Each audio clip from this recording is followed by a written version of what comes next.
For the first time in 20 years, the battle for the IBL's crowning glory comes back to the Royal City.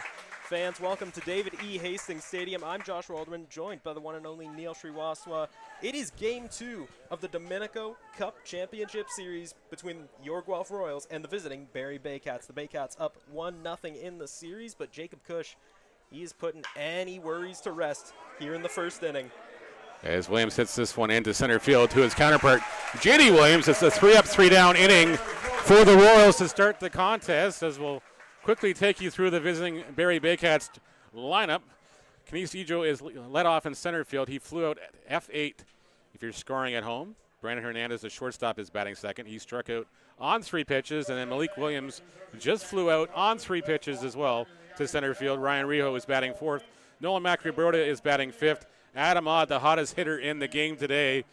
I heard in this post-game interview, he said he was seeing colors out there. I was just like, wow, he's on fire. He's definitely on. Tyler Plumpton is doing the catching tonight. He's batting 7th. Brad McQuinn is batting 8th in right field, and Kyle Maves is at second base tonight in the 9 spot for the Barrie Baycats. Cesar Rosado is on the hill. Apologies for the technical difficulties. We head off the bat. The computer decided to literally at 7:23 when we were going live, it needed to restart itself, and it disappeared for a few minutes and gave us all a heart attack up here. It's a broadcaster's worst fear come to life, but we're on the air. We're live. We're live and we're on the air, and we're, some words might have been said at a computer that shouldn't have been said at a computer, but we apologize. Both to the computer and you at home. Yes. But we're on live, and Rosado will take the mound here in the home half of the first inning. And the Royals lineup will come up now as follows. Andy Leader is leading off. He's in right field. Connor Morrow is at shortstop, batting second. Franklin Torres is doing the catching. He's batting the 3 spot. Garrett Takamatsu is batting 4th. J.D. Williams is in center field, batting 5th. Ethan Hammond is 6th in the DH spot. Arthur Kawara gets the start for Josh Garton this evening. Kawara was actually interesting, almost on the way to Brock tonight to play for the Griffins against the Badgers, but manager Dino Romel was able to convince him to stay home here and suit up for the Royals tonight. Carson Burns is batting after Kawara. Ashton Patterson in the 9 spot, having a great postseason himself. And Jacob Cush, who went 3 up, 3 down in the first inning for the Royals, is on the hill. As you mentioned, Neil, Cesar Rosado, the starting pitcher for the visiting Baycats tonight. Now, it is undisputed that Frank Garces, the former MLB relief pitcher, is the ace of the Baycats staff, but Rosado, I saw with my own eyes last Sunday in London just how dominant and scary this guy is. As Leader's going to pop that one up. Hernandez going after it, as was Brad McQuinn. But in the end, it is second baseman Kyle Maves who makes the grab. That'll bring up shortstop Connor Morrow. But like I was saying, Cesar Rosado heading into tonight's contest in the postseason, a .257 ERA, 2 wins across 14 innings pitched, has given up 6 walks. His last start against the London Majors, a game that I called and saw myself just how scary and unshakable Rosado is. Gave up no walks, just a handful of hits, 3 runs, and struck out 11, bringing his postseason total up to 22. And he led the league in that category with 105 strikeouts in the regular season. Morrow's going to take that one inside, a slider right at the elbow. Good job by him leaning out of the way. He's got no elbow guards, any kind of covering on. That could have done some serious damage. But for everyone involved, thankfully he got out of the way. It's a 1-1 count, 1 out. As Rosado gets set and delivers. Fastball right up Main Street, and I know Connor Morrow's a patient hitter, but that one was served up on a silver platter. But to be fair, you don't want to exert yourself taking big hacks this early in the game. Good stuff by Morrow so far as he faces the 1-2. Grounds that one foul. Gets a round of applause from the Royals Kingdom as he stays alive in this at-bat. No runners on as Andy Leader popped out to Kyle Maves over at second. Morrow looking to get the offense going early for the Royals. Rosado shakes off the first sign, finally gets something he likes from Tyler Plumpton, delivers the 1-2. That one, a fastball, well, it looked like a fastball out of the hand and started to curve away just as Plumpton put a glove on it. But it is called a ball, 2-2 now the count. That was a 50-50 play. That really could have gone either way. But Connor Morrow's got to be counting his lucky stars as he lives to fight another pitch. Rosado delivers, and Morrow chops it foul again. Staying alive. And this is what the Royals have to do. They got to get Rosado's pitch count up early because we know if you can get in the Baycats bullpen, they're not too happy down there with themselves. But, you know, things can definitely happen, as we saw on Sunday night, too, that once the Royals got into the bullpen, the tide of the game just kind of changed around in a hurry. A 9-3 lead quickly became a 10-9 lead for the Royals in extra innings as Morrow goes down looking as Justin Snally will punch him out for the second out of the inning. Yeah, Morrow not a fan of that call. Still talking with the home plate ump. Really not a fan of that call, and it was another one of those 50-50 pitches, but I saw with my own eyes 2 Sundays ago against the London Majors. Rosado was throwing heat. He's just so stone-faced. He is focused. He only has one target as he stares down the batter every single time. He only glances at his catcher to get signs and almost gets those mind games going early. But, yeah, he throws a lot of 50-50 pitches where it is right on the corner. I mean, we talk about guys like Jacob Cush, Kyle Thomas, who throw a lot of heat but paint the corners. Yep. Rosado, his pitches live in the corners. Yep. And that's just a difference in the caliber of player you got here, too. And I remember when we were talking, Josh Matlow and I were talking in the offseason about Rosado, how excited he was to get him in this lineup and how much the difference to make and everything. Because, of course, last year, no secret, they just felt they were one starter away from making a decent dent against the Jackfish in that final.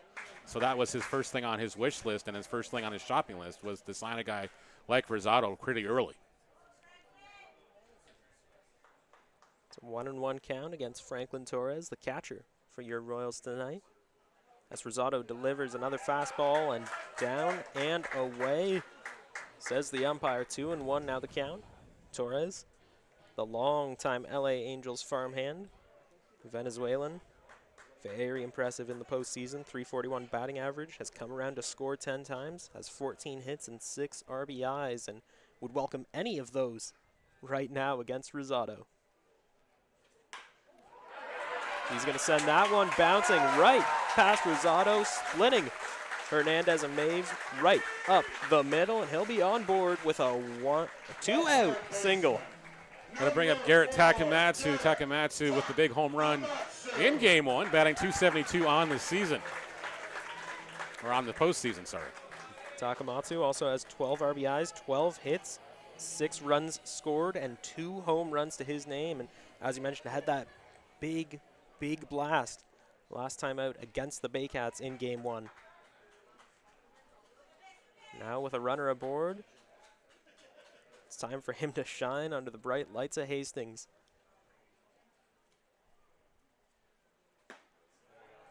That one, a nasty slider, but just couldn't get it over top of the plate. It's a 1-0 count on Takamatsu. In the regular season, he was Mr. Reliable. 4 home runs, 32 RBIs, 11 walks, and 8 doubles, all leading up to a .287 batting average. And Rosado definitely voicing his displeasure with that baseball as he tossed it away. Didn't even ask the umpire for it. Just picked it up and winged it out to the Royals dugout. That baseball's no good. Please send me another one, Mr. Snively.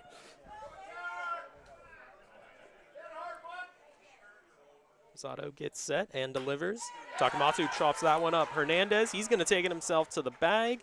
Almost collided with Torres there, but thankfully for everyone involved, he was able to leap out of the way with cat-like agility. So the Royals leave a runner stranded, but they're looking pretty solid through 1 inning. We'll be back with more Guelph Royals baseball. It is Game 2 of the Domenico Cup Championship Series here in the Royal City. Stay tuned to Guelph Royals TV.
Back here on Guelph Royals TV, I'm Joshua Alderman, joined by Neil Sriwastava.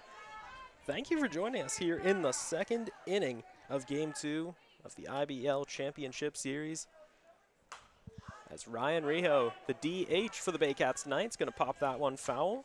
Looks like it might have gone back to the parking lot, an unwanted souvenir perhaps. I got to give Ryan props for that celebration in Game 1. Most guys just come out with the Gatorade container. Ryan Rio had the water cooler thing. The whole water cooler. Like, those things aren't light. They're like 15 pounds full of water. And it's just like, he came out with the whole water cooler. He's a big guy. He is a strong guy, too.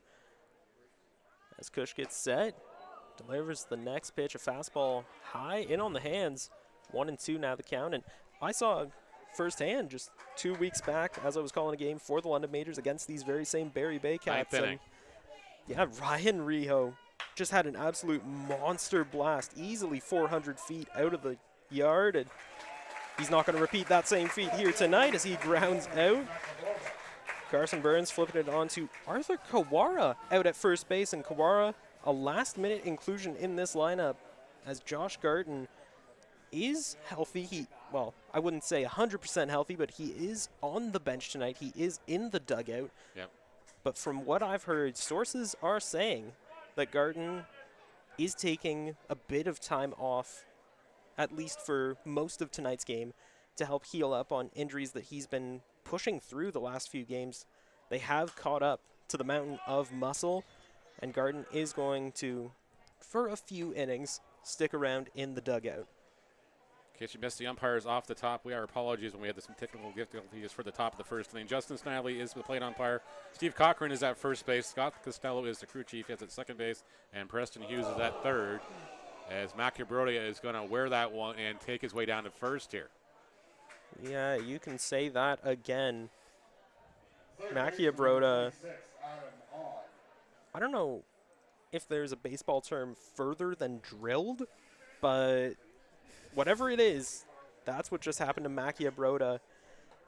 You could hear the sickening thud as it crashed off of his arm and then his back. Like, it was just bouncing around. It was not good for anyone involved. So now with one out, we got a runner aboard, and that's going to bring up the third baseman, Adam Odd. Odd is just absolutely on an absolute nightmarish tear right now in this postseason. 485 in the postseason, just absolutely hitting missiles every time he's up to the plate. As Cush is going to deliver that one, a fastball in for a strike. 0-1 the count. Of course, Game 3 of the London series, I believe he was a triple away from the cycle, and then Sunday night he had 5 hits. He needed I think he was missing the double for the cycle. He got 2 home runs. I guess that's a consolation prize. As he's going to ground that one up to Carson Burns. Burns will toss it on to second. Morrow covering the bag. Tosses to Kawara at first, and the Royals turn the double play. My, oh my, things are starting to heat up here at Hastings as we head into the bottom of the second. Can the Royals crack the enigma that is Cesar Rosado? Well, you'll have to stay tuned to Guelph Royals TV to find out.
Back here on Guelph Royals TV, it is Game 2 of the IBL Championship Series. I'm Joshua Alderman, joined by Neil Sriwastava. For those of you just joining us, well, you joined at the perfect time. The score is tied at no runs for either side. It's the bottom of the second inning, and it is none other than J.D. Williams up to face Cesar Rosado. Williams batting .210 on the postseason. Watch this ball one sail way outside from Rosado.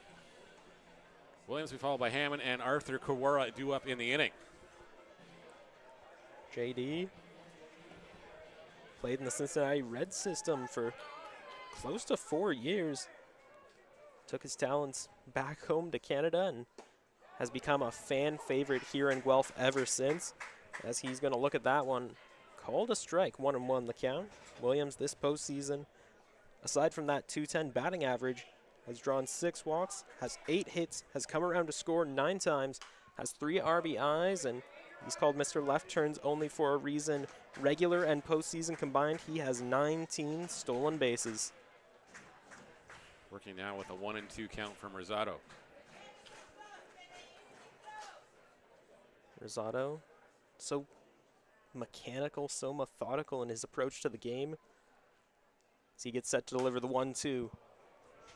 Brady pops that up. Malik Williams doesn't really bother with it. Well, he knew it was in that plethora of fans down the first base line, even the third base line. You can't see anything down the lines but lawn chairs. I'd love to see it. Yeah, it is just so fantastic to see Hastings packed like this as the championship returns home to the Royal City for the first time in over 20 years. And JD takes a big hack at that one. He was trying to go yard, but instead will go back to the dugout. 1 out now, and that'll bring up the young gun, Ethan Hammond. Just 22 years old, and this postseason, he has lit the league up. He is batting .353, 7 RBIs, 12 hits, 9 runs, and he is a very, very patient hitter. He only waits for the pitch that is perfect for him. He has 7 walks so far this postseason. 7 walks and a big home run in Game 1 in the 8th inning, the start of that Royals rally.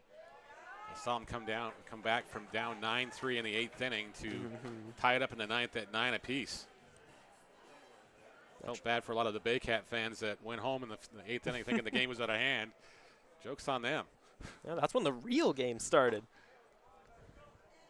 As Hammond, ever the patient hitter, is going to watch that one sail by. 1-1 now the count. Brett Carey, tickets are on sale now. You can buy them or you can also buy them at the gate. But definitely want to get here early if you want to stake out a spot in the grandstand, or bring a lawn chair, or heck, bring a couch. Yeah, why not? That's going back to the 90s when Jamie Pogue and Sean Pearson, a couple of guys that, know their way around this ballpark, lugged the couch in. I don't know where they got the couch from, but they brought it down and put it down in the bullpen. They sat out there back in the 90s. Why not when the view's this good? The count is 2-2 on Hammond now. Hammond has not swung at a single pitch this at bat, and for the last two, he hasn't even moved a muscle. He has stood his ground, and Rosado giving Plumpton a nod as he gets set to deliver the 2-2. Hammond's going to chop that one into left field. A 1-out single for the young buck. I'm wondering if Hammond winked at him. That's, of course, a reference to Field of Dreams, which, of course, came into my memory banks because, of course, we lost James Earl Jones yesterday, and such a great movie and such a great speech by James Earl Jones. And, of course, if you're a kid growing up, you know The Sandlot, too, and him and Old Butch, the big monster dog. Man, we're going to miss James Earl Jones, that's for sure. Yep. Pop culture icon, but baseball icon as well. Yep. Even if you don't know the name, you know James Earl Jones. Exactly. Gets away from Plumpton, and Hammond's going to go to second base here as Kawara has an 1-0 count in his favor here. Yeah, Plumpton almost tried to snow cone the ball. Tried to get his glove around it instead of moving the glove up, just tried to grab it where it was. And that'll be scored a pass ball because it went off the glove and out of the glove. Mm-hmm. So you can't fault Rosado on that one. Ethan Hammond, also a speed threat, 4 stolen bases in the regular season, and as he takes a healthy lead, Kawara's going to chop that one foul. 1-1 the count. Kawara, so far the postseason, has only come in pinch hitter, pinch runner situations, has a 0.000 batting average and 1 strikeout, but that's a small sample size. Yeah. As he faces the 1-1 from Rosado. Fastball outside. Good take there from Arthur Kawara. Don't let Arthur's stature fool you here. When he connects with the baseball, it goes a mile. Mm-hmm. Saw lots of it with the Griffins. They're looking forward to calling Friday night's home game here where the Griffins taking on the Laurier Golden Hawks as well. Yep, Kawara, one of more than a few Guelph Griffins on the Royals roster, but that's to be expected. Kawara, as Neil, you mentioned off the top of the broadcast, well, Dino Ramel convinced him to be at this game instead of on the road against the Brock Badgers with the Guelph Griffins. Yep. He plays for their men's baseball team. But and speaking of the Griffins, we just got the game changer up. Griffins won game 1, 9-2 over the Brock Badgers. Well, there you go. Griffins are 3-0 on the season. As now Kawara facing a 3-1 count, and you got to imagine he's not going to swing, but let's see what happens. Good take there. Fastball outside again. Rosado trying to bait him in, but Kawara wasn't biting, so that's going to bring up Carson Burns, the 2-time All-Star with the Barrie Baycats. A lot of history here, Neil. Yeah, there is, and of course, when Tyler Plumpton went down last year with injury, Carson Burns was the catcher they leaned on throughout their postseason. And then when the Baycats roster needed a makeover a little bit, he was released, and the Royals were more than happy to welcome him here to the Royal City, and he's been a very stalwart defender. Probably the busiest man next to Josh Garton on Sunday night's contest anyways. Mm-hmm. I think he had 15 chances or something in the ball game. Hammond not running, and Burns is going to take that one. A fastball low, called strike. 0-1 now the count. Burns so far this postseason batting .206, 6 RBIs, 1 double, 7 hits and has come around to score 6 times. Gave the Royals the lead in the 10th inning on Sunday night with that sac fly. Yeah. That, the way it looked out, came off the bat, I thought for sure it had a chance to go out, but it stayed in the ballpark. Yeah, I was watching that game from home. So close there. And Burns, he was looking to repeat the same feat there. Takes a big hack at that last pitch. Now an 0-2 count against him. Hammond at second, Kawara at first. Takes another swing at that one. Just the good, like the effort was there. A good swing, but just too late. And that is how deceptive Cesar Rosado's pitches are. When you're fooling a 2-time All-Star, that just goes to show how good Rosado really is. No question it is, and that ball broke very late as well, so he was expecting something on the other half, and then it was suddenly breaking even further out, so Burns looked like he was ahead of it. Yeah, Rosado, he knows his stuff, and he's just so confident in it. But yeah, that ball that breaks at the last second, that's his bread and butter, as Ashton Patterson, a former Guelph Griffin, takes that one inside, 1-0. I think Ty White said it best on the broadcast a while back that Rosado's the kind of guy that you shouldn't be surprised if the ball goes 12-6 to 3 in a matter of seconds. Yeah. It's just going to mess with you at the plate. Another fastball, same old story, inside again, and a 2-0 count against the man they call the Roadrunner. Looks like to this point the fastball has just not been able to locate to Rosado's normal abilities here, so I think he's kind of out there muttering to himself as well and readjusting himself, trying to get back in the groove. Kind of glad we don't have field mics. Yeah, and we got a block call, or we've got something. It looked like.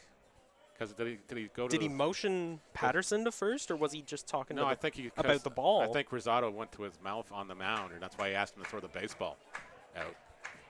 Okay. Just in case there was something on his hands or in his mouth. You can never be too careful. No, it's not green mist. It's not wrestling. As that one's high and tight on Patterson for a 3-0 count here. The great Rosado, he is not. As Patterson is going to take that one almost on the chin. 3-0, now the count. Patterson already has 6 walks this postseason. Would very much welcome number 7 right here. He draws another walk as Josh Alderman once again wills it into existence here in the broadcast booth. I don't want to say anything. I don't want to curse it. I am knocking as hard as I can on the press box right now. Knock on wood. But the IBL announcer's curse has not come back to bite us yet tonight. Well, let's just leave it at that. Yep. As Andy Leader will step back into the box. 2 outs, bases loaded for the 3-time All-Star. Rosado checking in on Kawara at second. Gets settled in and delivers. Another fastball upstairs again. It's like he keeps trying to get that fastball where he wants it to be. Yep. And each and every time it just isn't working for him. It seems like it's just sailing out of his hands, not gripping it or not feeling comfortable with the seams in these baseballs. Because you've seen him, he's thrown out 2, plus he had the umpire throw out 1 here, so. No doubt about that one, though. You could hear the smack as it hit Tyler Plumpton's glove. That breaking ball was dancing. It's a 1-1 count now on Leader. No offense, I'm glad I'm up here not having to try to hit that thing. Runners will not go, and that one started about hip of Andy Leader. And then just broke, just kept going. Nasty. That is scary, scary stuff from Rosado.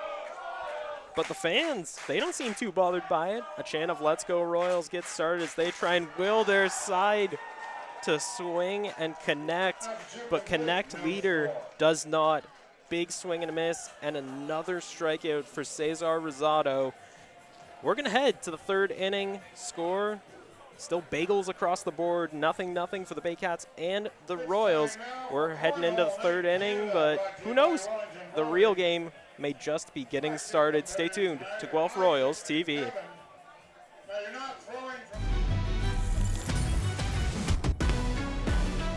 Heard you looking for a hero. Well, look up. Yeah, I got the heart of a champion. If I get knocked down, I get back up.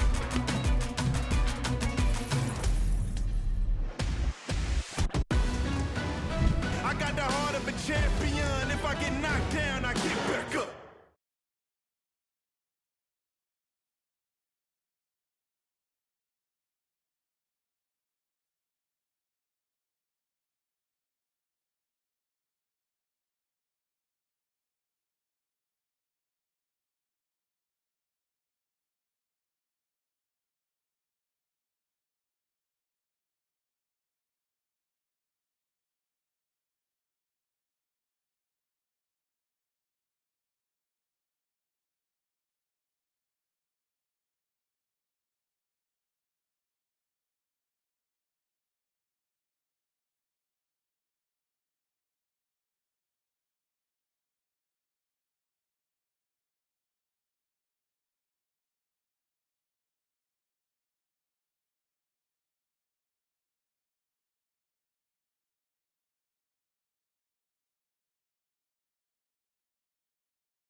Welcome back, fans, to David E. Hastings Stadium. It's the IBL Championship Series here on Guelph Royals TV. I'm Josh Waldman. He's Neil Shrivastava, and this is your Guelph Royals versus the visiting Barrie Baycats. Still zeros across the board as Jacob Cush settles in and will face off against Tyler Plumpton. Plumpton followed by McQuinn and Kyle Maves due up in the order here. 7, 8, 9 of the Baycats order.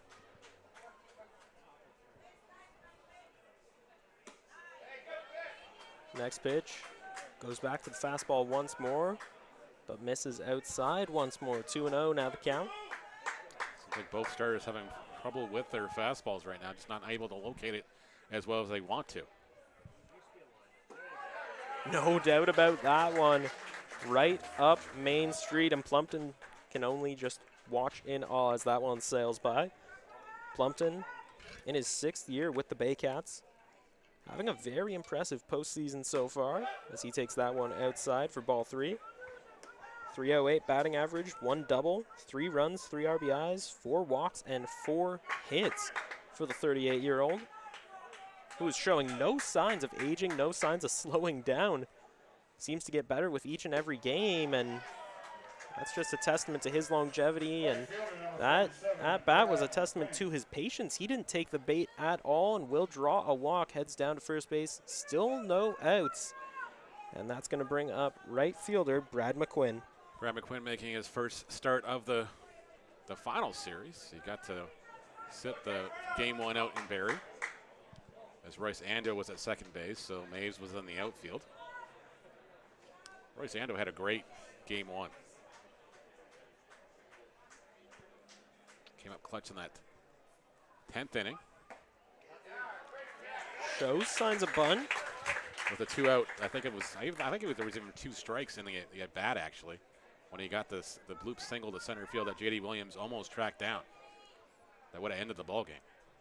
Ando 1 for 4 in Sunday night's game, but had that 1 hit, came around to score, had 1 RBI and a walk as well, as that one's dropped down for a bunt. The only play is to first, and Torres will make the throw over to Kawara in time.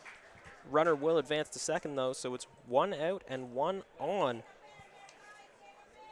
for Kyle Maves. Brad McQuinn retired on the 2-4 putout on the sacrifice bunt. Plumpton up to second base. And Kyle Maves now up to the bat. Now we talk about Adam Odd having a fantastic postseason for the Baycats.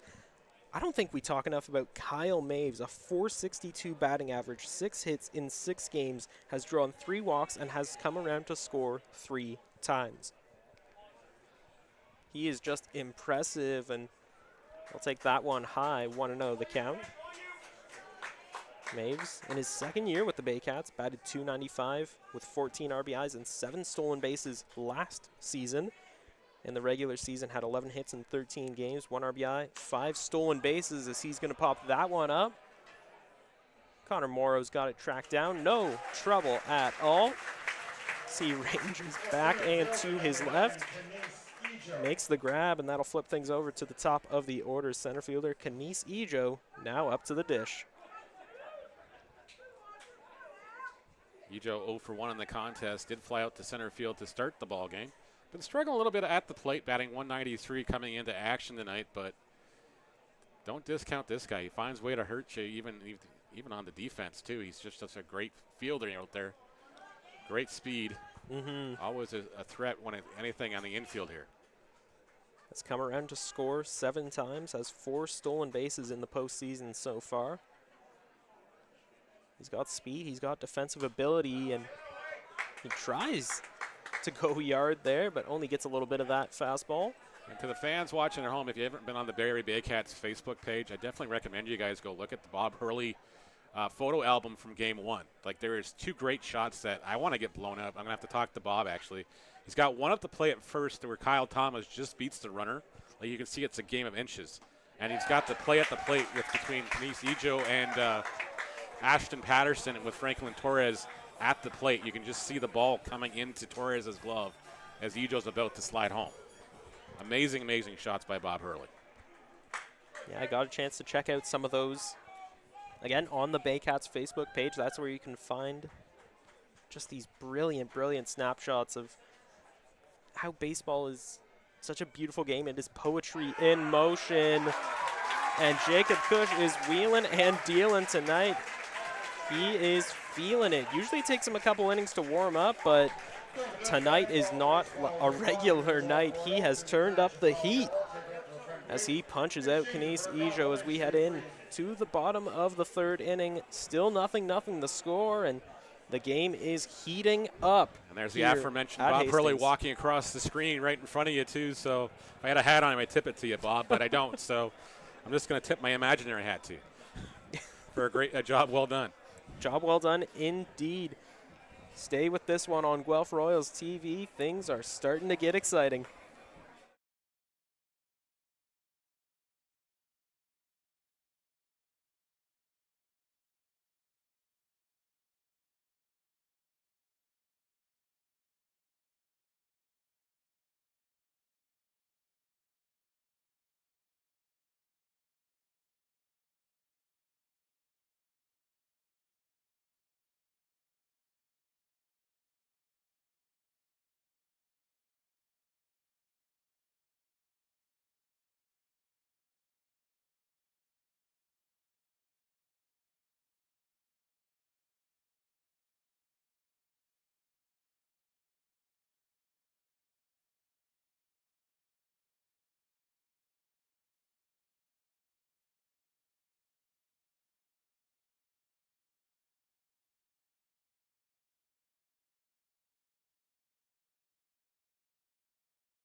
Back here on Guelph Royals TV, Josh Alderman joined by Neil Sriwastwa. It is the bottom of the 3rd inning. For those of you just joining us, it's your Guelph Royals taking on the Barrie Baycats in Game 2 of the IBL Championship Series. The Baycats lead the series 1-0, but if anything, this game could be the turning point that defines the series. if what we've seen so far tonight is any indication. Rosado starts off Connor Morrow with yet another breaking ball. He's definitely trusting the breaking stuff more than he is the fastball right now. As he gets him to chase again on the other half, the count quickly 0-2. So it seems like him going back to that fastball, even though his breaking ball, his slider, his curveball has been so scarily effective tonight, maybe that persistence has paid off finally for Rosado. Yep. Now 0-2 against Connor Morrow. I'm guaranteeing him and Plumpton had some discussions between the innings here, just as far as, okay, what's working, what's not, what can we do to fix whatever we can't, what's not working here. When can we bring it back in here in situations? And he's brought the fastball back in and missed low again. Count now 1-2. Connor Morrow, one tough customer, as he'll take that one low. A fantastic read right out of the hand of Rosado. Now the count even at 2-2. Morrow so far this postseason, coming into tonight's contest, a .439 batting average, 6 stolen bases, 18 hits, 16 runs, and 6 RBIs in the postseason. As he's going to watch that one sail by, a slider that broke early and just kept going and going and going. And Morrow's worked himself to a full count here. See some people adjusting their jackets here in the stands as the breeze came tailing in from center field. The flag pointing almost directly at us now, Josh. Yeah, the wind is picking up. The chill is in the air, and we'll have to see how much the weather affects the game going forward as Morrow chops that one right into the mask of Plumpton. He doesn't look shaken up, though. Nope. That's good, though. That's Plumpton's a gamer, always has been. 45 pitches for Cesar Rosado to this point now, as that last one was fouled off by Morrow. And we'll do it again with a full count. Rosado gets set and delivers the full count. Chopped foul once again. And if you're the Royals, the strategy, your modus operandi heading into this contest, and as it continues on and on, you want to run up the pitch count of Cesar Rosado. Yeah. You beat him once here. You beat him once here at Hastings Stadium on that Sunday night ball game. You beat them 8-4. The last time Jacob Kush and Rosado went toe-to-toe here. It was actually the young kids doing the job against Rosado, the Mark Stanleys, the Mark Nellises of the world. Sorry, David Stanley and Mark Nellis of the world, who unfortunately are back at school here as this one's popped down the right side, and Plumpton unable to make the catch there, and Morrow will have another life. Yeah, it looks like he may have collided with some of the fencing protecting the outer grandstand. He was holding his knee for a brief second there, but he's now back up, walking like nothing ever happened. Well, he broke his leg last year in the bullpen. I don't understand it, but he broke it in the bullpen. The Royals were up there for a ball game on a Sunday afternoon. He broke it in the bullpen. It was like the weirdest freak injury. He was warming up, I think he was warming up Brad Grieveson in the 8th inning or something, and just went down to squat and broke his leg. So could still be sore. Something to keep an eye on as this one progresses. Morrow's going to take that one high for the walk to lead off the bottom of the 3rd inning, and that's going to bring up for Franklin Torres. I stand corrected. Sam O'Coin chiming in. Love you, Sam. It was actually on the field. It wasn't in the bullpen. Okay, I stand corrected. My mistake. Still, freak accident. He was warming up Brandon Hiller in the 9th inning. That's what it was. Yeah. Oh, okay. Yeah.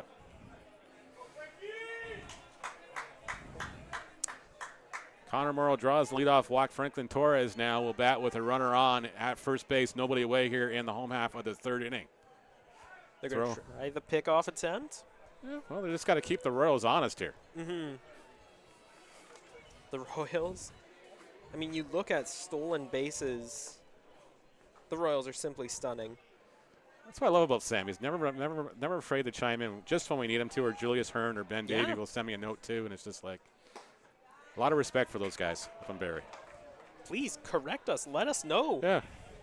Do our jobs for us. I wasn't at the game. I was pretty sure. I think I was doing a Cardinals game at the time. I'm pretty sure of it. It was a Sunday afternoon. I guarantee it was at the Cardinals game or it was at the Panthers game. I was somewhere else. I know. You were, yeah. The 0-1 count. Morrow, the runner down at first, and Torres is going to smack that one on a line into the glove of Kyle Maves. Morrow makes it back in time, but maybe that's why Maves is out there. He's slightly taller than Royce Ando, so Ando might have not come down with that one. A what-if scenario, if you're a Baycats fan, of what could have been if Maves was not on the field tonight. But talking about stolen bases in the regular season, the Royals had 69, a nice round figure. They were third in the league in that category so far this postseason, 17, which is good for first out of all postseason teams, as Garrett Takamatsu steps up to the dish. Takamatsu reached on a fielder's choice to end the first inning. I'd love to put one in play somewhere here and give the Royals a chance to break this goose egg. Morrow goes on the pitch to throw down, the slide, and Morrow's in safely with the stolen base. On the strike, Garrett Takamatsu. Sorry, Josh, didn't mean to jump all over you there. No worries. By all means, you're the heart and soul of the IBL. You know this league inside and out. Oh, man. Please. If I had an ego, it'd be swollen. I don't think the Royals press box could fit. Oh, no. There you go again.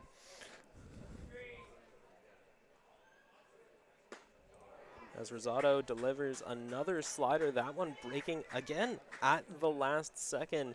They'll catch Takamatsu swinging. 0-2 now the count.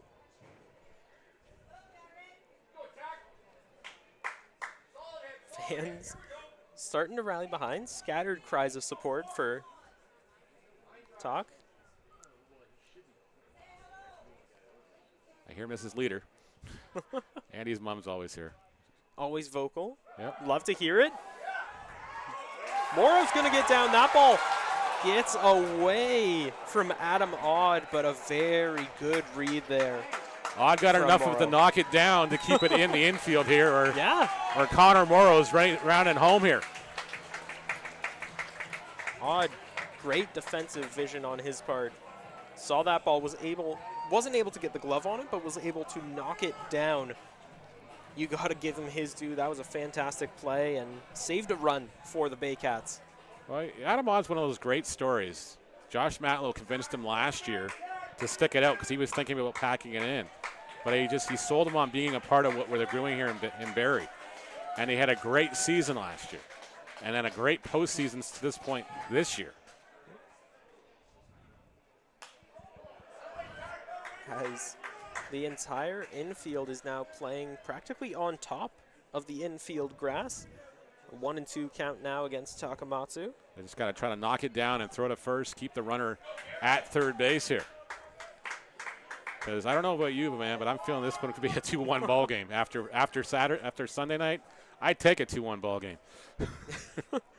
I mean, with Rosado and Cush on the respective mounds, it's a pitcher's duel, to be sure. A clash of the Titans as Rosado throws that one in. Takamatsu bites, and it is yet another punch-out for Cesar Rosado. But you want to talk about a clash of the Titans, let's talk about this ultimate showdown. J.D. Williams faces off once more with Cesar Rosado. Williams struck out swinging in the second inning on 5 pitches. Would love to atone for here something. Infield now back at normal depth here, just almost on the edge of the grass here, trying to keep everything in front of them. And Williams, they know they have to go across the diamond to get the third out. Just trying to knock down the ball, keep it in the infield. Anything into the outfield will score Morrow. Yep. And Williams, he's Mr. Left Turns only for a reason. He's going to be making a break to second base no matter where it lands. Whether he'll be successful in that endeavor is a different story entirely, but he's got the heart, desire, and passion to just go for it every single time. If he can pull one down on either line, he's got lots of real estate to play with. They're playing more than the gaps here with Williams at the plate. That pitch is just nasty. Yeah, if he can put bat to ball, Rosado is in his element. Like, I almost want to ask these guys after the game, what does it look like coming out of there? Like, it's just like, at what second do you realize, oh, crap, it's breaking? Mm-hmm. Does it look like a blur coming out of Rosado's hand? Ooh, good take there from J.D. Williams as that one's down and away, 2-1 now the count. Like, it's definitely got a different spin rate to it, too, just out of its release point.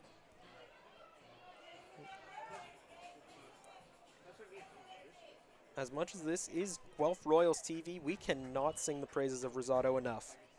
He's in a league of his own, led the league in strikeouts in the regular season with 105. Only guy to break the 100 plateau on the year. Usually we have 2 or 3, but there was no guy named Owen Boone this year, so Rosado was the only one above the 105 mark, or 100 mark, as Williams makes a contact with that one, and it evens the count at 2-2. JD had himself a really, really amazing regular season. A .327 batting average, 25 walks, 6 home runs, 30 RBIs, and 16 stolen bases. Postseason hasn't been as kind to him as we previously mentioned, but this could be the turning point that he needs here in the championship series as Rosado delivers the 2-2. They peel down to first, and half the Baycats bench jumped out at the umpire. They wanted that one. Williams was able to hold the bat back, according to the first base umpire. Runs the count to full here at 3-2. He checked his swing. He did get it back in time. From up here, I don't know. Yeah, that one is tough. And now the fans rallying behind JD. A full count. If he were to reach, Ethan Hammond waits in the wings. But let's forget the future and focus on the present as Rosado gets set. Likes what he sees from Plumpton. Checks in on Morrow. And delivers the 3-2. Williams doing his best to foul that one off. Staying alive here. And an opportunity the Royals do not want to waste. Full count against Rosado. If nothing else, this is finishing the mission that they had to have been thinking heading into this game. And that's running up the pitch count of Rosado. And that one misses upstairs. Williams will draw the walk. He wins that battle this time. Rosado a little angry at himself as that one missed upstairs. They bring up Ethan Hammond now. Another dangerous hitter at the plate and another patient hitter for these Guelph Royals. Yeah, I've had that single back in the second inning. Going to have a conversation with his middle infielders. Looks like Adam Odd's coming in. Actually, looks like most of the infield's coming in now for a conversation, probably discussion what to do here if Williams goes to second. Probably just a reminder, hey, we're not throwing down here. Let him take the base. Yeah, just getting out anywhere you can. Just a quick visit to try and pump some more energy into Rosado. Yep. As Hammond is waiting around, now steps into the box and gets set. 2 outs, runners on the corners. Probably the conversation was probably like, hey, get a ground ball, we got you. We'll get this guy out. Don't worry about it. But I'm guessing there was probably more of a Spanish accent to it. My Spanish is atrocious, so I could not translate if I wanted to. Well, that makes 2 of us, My partner. French, I'll be all right with it. As Williams is going on first pitch here. Willed it into existence. Well, just situational baseball. If you got a runner at third base, you're with 2 away here. You know you're going to have to go across the diamond with the ball anyways. You're not going to. With Williams running on contact, you're likely not going to get him at second base. Now Hammond works with a 1-0 count in his favor and 2 runners in scoring position for the Royals if he can make contact. He singled his last time up. Would love to get another one here to probably cash in too, give the Royals the lead. Rosado gets set and delivers. Hammond did not move a muscle. I don't even think he blinked as that pitch went by. 1-1 the count. You can't teach this mindset at the plate. Ethan Hammond is just a rare breed where he just has so much faith in his hands and his knowledge of the strike zone. He's got a veteran's vision, but that one backed him up. Like I believe he's just finished. Either he's in his last year of college or he's in his last year or just about to go in his last year because COVID and everything else, I think, pushed his timetable back a year. But when he broke into this league his first year, it was just like he was just a guy on fire because he had seen so much baseball in his collegiate collegiate year. He came in here and just put the league on fire. Battled injuries for the first half here with the Royals, came back on Canada Day, and has been a mainstay ever since. So he's going to chop that one up to the mound. Rosado bobbles it, but ends up grabbing it, much to the chagrin of the Royals Kingdom. Flips it onto Williams over at first, and the side is retired. Is that a half smile as he goes down the line here, gets a pat on the back? Dodged a bullet there. Big sigh of relief from the big man, from the Dominican. So the Royals strand runners at second and third. A golden opportunity becomes a missed opportunity, but still plenty of baseball left to be played here on Guelph Royals TV.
Top of the fourth inning here at David E. Hastings Stadium. Thank you so much for tuning in on Royals TV. I'm Neil Srivastava with my broadcast partner Josh Alderman, Jacob Chappelle, our producer director, doing the best he can tonight with everything we've thrown at him tonight. Little technical glitches all over the place, but we're making our way through it. Thank you so much for tuning in on YouTube.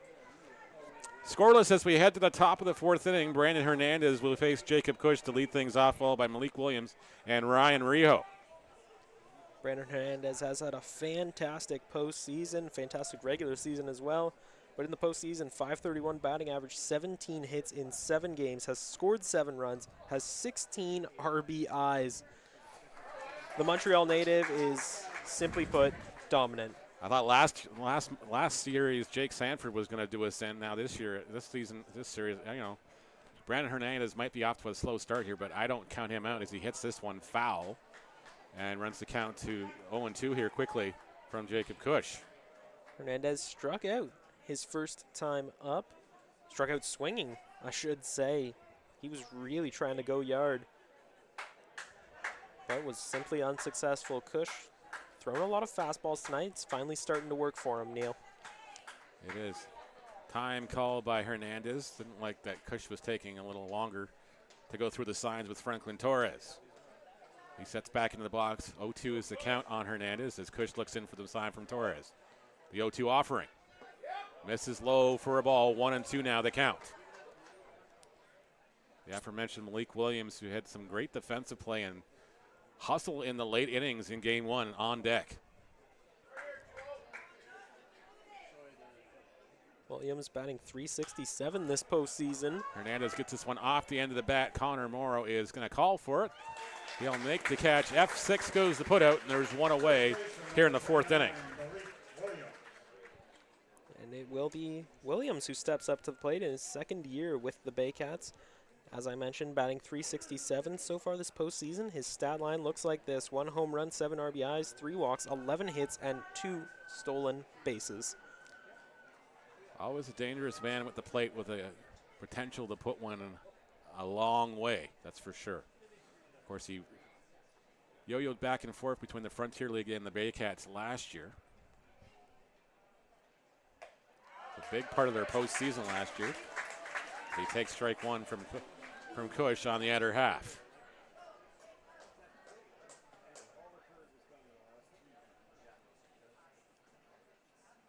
Cush taking his time here.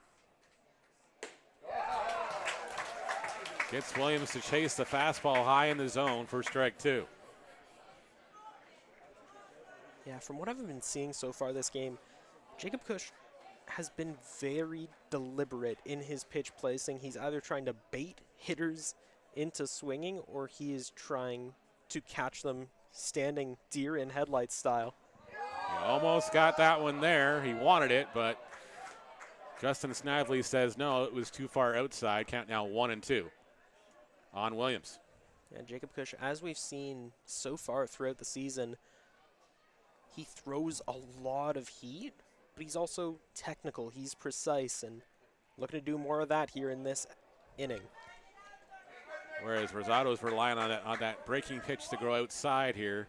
Cush is just not getting it in the same kind of, I want to say area code here, according to Justin Snively. 2-2 is now the count. Torres flashes through the signs again.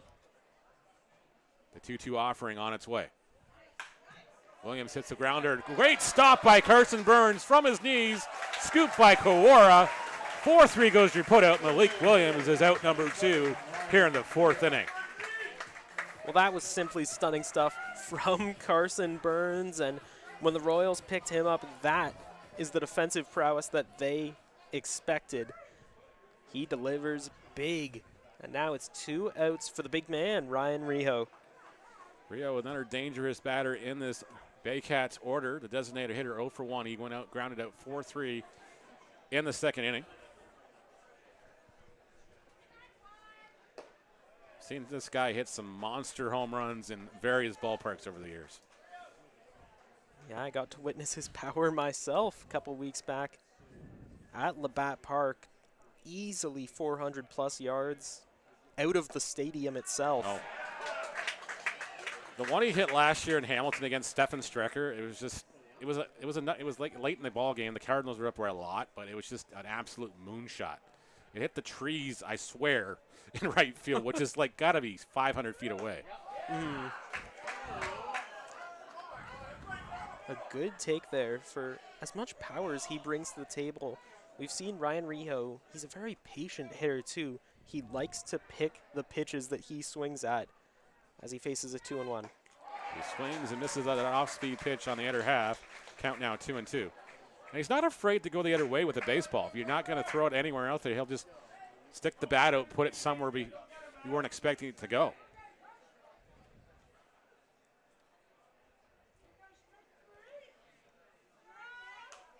That one's fouled away, and the count will remain 2-2 here from Cush. Rijo was a first-team All-Star last year in his 7th year with the Baycats. Has 37 home runs, 194 RBIs, and 289 hits all-time.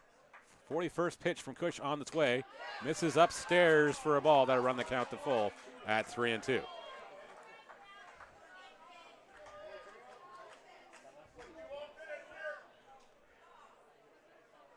Cush has been very careful with his pitches. He doesn't want to run his pitch count up too high because this one could go long into the night. That one misses outside, and Rijo draws out the 2-out walk here. That'll bring up Nolan Macabrota, the former Minnesota Twins prospect. No stranger hitting the long ball in this ballpark. The first game the Baycats were here on Rogers TV. He cleared the ball into Kathleen Street. That is no easy feat. No, it's not. I've tried for many years. You can't do it. I can't hit it out of this ballpark. Even when it was 295 down the lines, I could never hit it out of this place. We used to sneak in there all the time as kids and, you know, probably made some enemies with the city parks people, but hey, we were kids. We were young and stupid. We lived a block from here. This one is skied high in the air. Leader is underneath it. He'll make the catch. Rio will be stranded, and we're scoreless through 3.5 here at Hastings Stadium. You're watching Guelph Royals TV on YouTube.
Welcome back to Hastings Stadium. Bottom of the fourth inning and a scoreless tie in Game 2 between the Barrie Baycats and your Guelph Royals. I'm Neil Sherwaspa, Josh Alderman. My tag team partner tonight went to a baseball game and it looks like a frat party broke out between you and everybody else you seem to know on the Baycats media team here. Yeah, it's Man, I feel old after a that. party atmosphere. Arthur Kawara will lead things off for the Royals. He walked his first time up. 0 for 0 in the contest. Royals looking to break this goose egg. The further we go into it, the more deadly it could be for either team. As that one's in on the hands, it's actually going to hit. It's going to call it a foul ball? That, from what I saw, that hit the hands of Kawara, or his upper arm by the looks of it. He's saying it went off the bat. That was close, but that hit him. That was in on the hands, literally. That's a tough one. That is a tough one. Not as tough as that George Springer phantom hit by pitch call, but is it too soon to bring that up? Too soon. Too soon. All right. Still a sore spot. Now Cora down in the count at 0-2 from Rosado.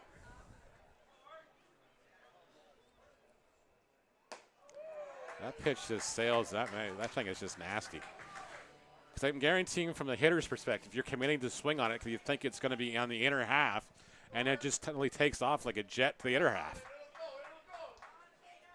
1-2 offering on its way.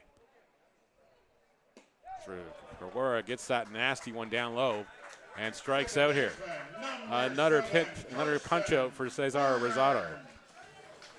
And Carson Burns will be the batter. He struck out swinging in the second inning. Now, as an analyst, I've done my homework.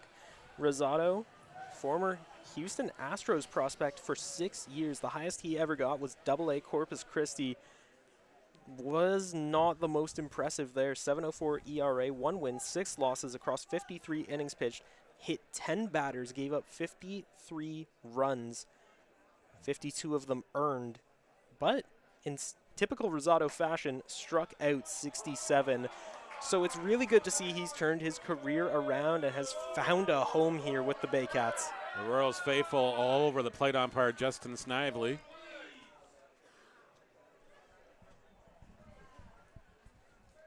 And the count is 0-1 on Burns. Rosado gets the sign from Plumpton.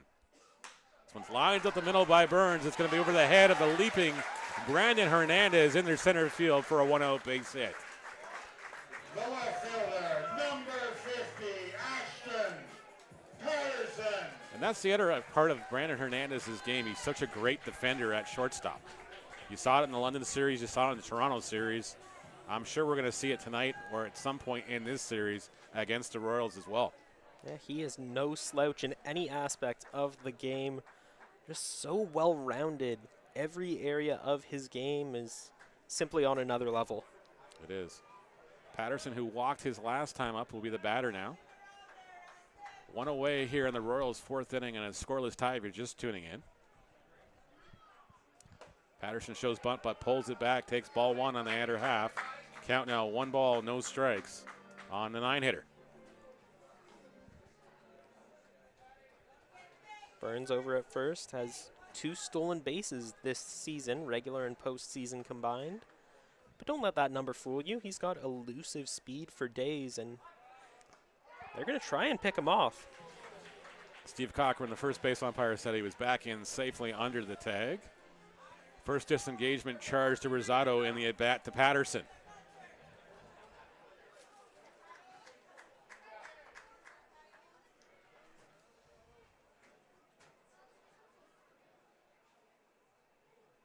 Rosado gets the sign from Plumpton. Runner going on the pitch. The throw down from Plumpton is high. Burns will steal the base with ease, and the count is 2-0 on Patterson now. That was just a thing of beauty from Carson Burns. He kept an eye on Rosado. Once Rosado turned his back to him and got set, Burns could see him straighten up and just took off as soon as that ball left Rosado's hand. Really, really fantastic stuff from the All-Star. Would not be surprised to see Patterson square here and try to either bunt for a base hit or force Burns over to third. That one's in there for a called strike on the inside part. 2-1 now the count. Manager Gina Romel likes to get the offense going any way he can here. With the top of the order due up in Leader and Morrow, he might roll the dice in this situation. Try and make the most of the opportunity you've been given. We'll have to see what they try here. Throw over to second base, and that is disengagement number 2 in this at bat. But they're saying it's just 1-1. I guess the stolen base reset it? Maybe. I'll have to go brush up on that rule again. That one misses outside, and the count now 3-1 on Patterson. Well, Patterson now up to 7 walks this postseason. Kind of like Ethan Hammond, just so patient, waits for the pitch that he wants, and just delivers once he gets there. Dan Dominguez chiming in, yes, it refreshes after a stolen base, and Patterson is going to get called on a strike there. He thought that was ball 4. Justin Slavia says, not so fast, son. Get the bat back in your hand. It's 3-2. And a wry smile on Patterson's face. He knows he got caught there. Well, he tried to sell it. He tried to sell it, and I don't think he tried to show the umpire up either with the bat toss. He honestly, legitimately thought it was ball 4. Yeah. Rosado will set again. He gets the sign from Plumpton. His 3-2 offering on his way to Patterson.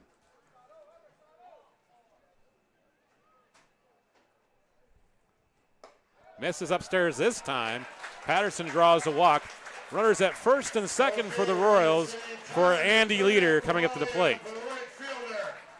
Leader, of course, 0 for 2 in the contest. A fly ball to center field in the first inning and a strikeout to end the second inning with the bases loaded. Would love to atone for that previous one here. Yeah, Andy Leader has been simply phenomenal this postseason. Finally found his groove. He struggled out of the gate after moving to the Royals. Well, it's very hard when you sit out the first half of this month and a half of the season. You're not getting the reps you usually would. Mm-hmm. So it just took him a while to get his legs back, really. As that one's in there for a called strike on Leader. Count, it was 0-1. Connor Morrow waiting the wings here. Only one away here in the Royals' 4th inning as they're threatening here to score once again.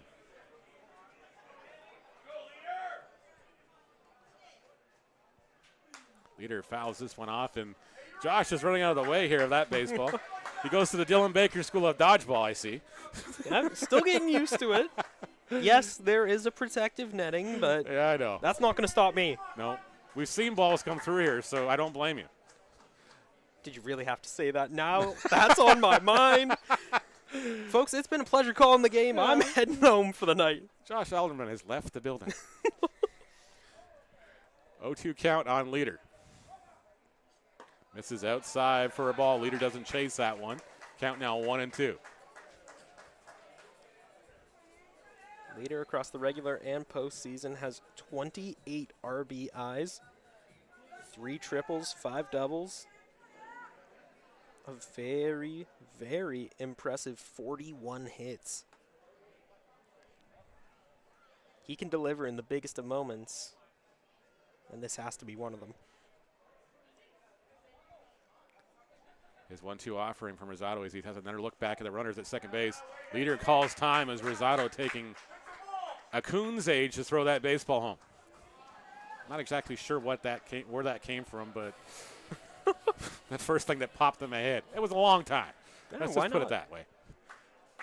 A short cab ride. Yeah, short cab ride. There we go. Mm. Didn't have Uber One. That one misses outside for a ball. That'll run the count to 2-2 on Leader. Staring a hole through Carson Burns, and I mentioned earlier that something I picked up on in the game against London, game 3, I believe, is that he stares down the batters. He glances at his catcher to see the signs, but just stares a hole through the batters. Kind of like Dave Stewart used to do for the Oakland A's and the Blue Jays. Leader gets a hold of that one to stay alive. And we're still battling here at 2-2. Plumpton will send that one back to Snively, who will take a look at it and deem it still good. He's going to rub it off and then throw it back in his ball bag here. And we'll go back to the business that is baseball here in a 2-2 count on leader in a scoreless ball game here in the home half of the 4th inning. Baycats fan in the chat trying to will leader to get out. Love the enthusiasm. That one misses low again from Rosado. And that'll run the count to full here. One away, runners will not be going on the pitch home. Dino Ramel and Paul Ante reminding the runners on the base, hey, there's only one. You're freezing on a line drive, making sure it's through on a ground ball before taking off here. Yeah, we've seen it all throughout this at-bat. Both runners have had very cautious leads, and something tells me that strategy won't change. 3-2 offering from Rosado on its way. Leader hits a liner to the shortstop. Great stop by Hernandez. Flip to second for one. Not in time to get the double play. Leader beats it out. Burns goes to third. There's 2 away. Runners on the corners for the Royals. I don't think I've ever seen a catch out at shortstop where the shortstop in question slides into the catch. That was... He made like a kick save. He must have been a hockey player at some point growing up in Quebec. Something else. A catch heard around the IBL, if you will. Leader reaches on the fielder's choice. Patterson retired on the 6-4 putout. Moves Burns to third. Connor Morrow will bat with runners on the corners now. Leader will probably be going first opportunity he sees again. There he goes. Plumpton up with it just to keep the runners at third base, and Burns honest as that strike one called on Morrow. Yeah, just like Carson Burns before him, Leader just had a fantastic lead, for lack of a better term, and read the pitch so well. 2 veterans playing in their prime at the top of their game, and they can steal like no other. Definitely going to credit him the stolen base in most situations, depending on the scorer. But Leader was going on first movement there, so it wasn't going to be defensive indifference. He was going first movement. He had full intention of stealing that base. The one offering to Morrow is in there for a called strike by, says Justin Snively. Count now 0-2. Sadly, there's no Royales with cheese available at the Hastings Stadium snack bar. Maybe next year we can actually put on the list of recommendations for people. That sounds fun. That would fit the theming. It would.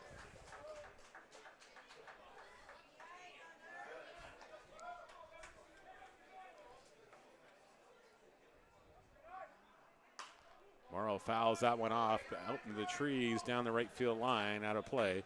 We'll do it again at 0-2.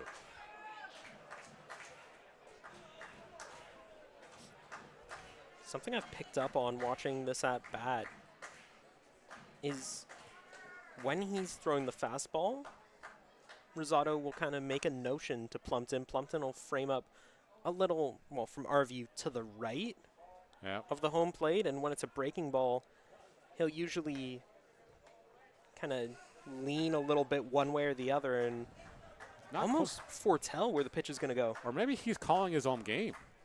It seems like it. Like Greg Maddox was a master at doing it. He would do it depending on how his glove positioning and everything else with his hand signals. It wasn't actually a catcher's sign. As Morrow swings and misses, Rosado gets another punch out. Royals stranded another 2 base runners. They stranded a small village to this point. Still scoreless at the top of the 5th inning. When we come back, you're watching Guelph Royals TV on YouTube.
Top of the fifth inning we go here at Hastings Stadium. We're still scoreless on Royals TV. Neil Rosado with Josh Alderman. Thank you so much for tuning in around the world, wherever you are watching. I got friends in New Zealand who wake up awful early to watch these ball games. I appreciate the fan support from my friends, and Adam Odd will lead things off here. He grounded into a double play his first time up. Swings and misses at that first offering from Jacob Cush for strike one. That was a home run swing if I'd ever seen one. Adam Odd knows how to hit home runs too. Has 2 of them already this postseason. And even when he doesn't go yard, it's going off the fence. Stanislav, thank you for joining us on the West Coast. Just after almost 6 o'clock where you are, I'm sure, if my time zones are correct. As it's a 1-1 count on Odd. I know absolutely nothing about time zones, but wherever you're watching, whenever you're watching, thanks for tuning in to Guelph Royals TV. Please make sure you hit the like and subscribe buttons. Of course, if you want to chat in here, we did have to put some rules in so we didn't have some rowdiness or fake names coming through. Yep. We had to put a little gotcha. So you got to be a subscriber for 5 days to talk in the chat. Sorry. That one's a called strike on the inner half. That evens the count at 2-2 on Odd. Just keeping everyone honest. Making sure there's no ridiculousness. Yep. Saw it last year in the postseason and a couple of chats, so we decided we'll be proactive and try to weed it out as much as possible. Odd check swing did not go around. That'll run the count to full at 3-2. That really could have gone either way. Adam Odd, he was right in the middle with that check swing. I can't really say if that was a good or a bad call, because that was just a tough call. In all honesty, that one really could have gone either way, but Odd stays alive. That one misses outside. Cush loses the leadoff batter here in Adam Odd. Tyler Plumpton, the catcher, will be up the plate now.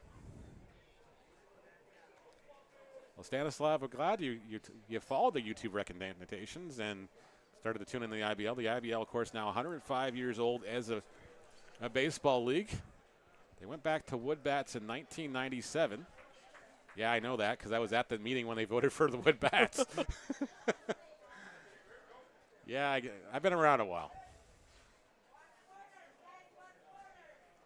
Called a lot of games, announced a lot of games, scored a ton of games.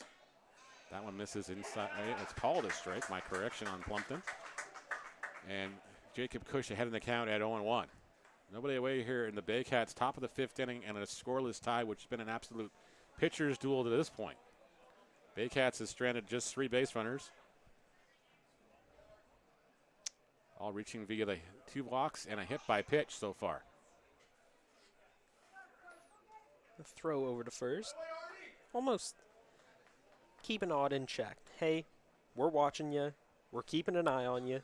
Don't think of doing anything silly. They weren't really trying to pick him off. No, they're just that was a warning throw, yeah. That was keeping him honest. It's like, hey, we know you're over here. We're just trying to keep the double play in order here. Plumpton hits this one off the hands and fouls it off the backstop and off the grandstand here. And the count 0-2 on Plumpton. As Ryan Rijo will come out to get that baseball and throw it back across to Gavin McKenzie, the bat boy. Plumpton had a very impressive regular season. 5 RBIs, 28 hits in 25 games and 14 runs. And he'll welcome any of those right here in the 5th inning. That one misses outside for a ball. Count now 1-2 on Plumpton. Odd with a very conservative lead over at first base. Cora tries to keep him honest at first.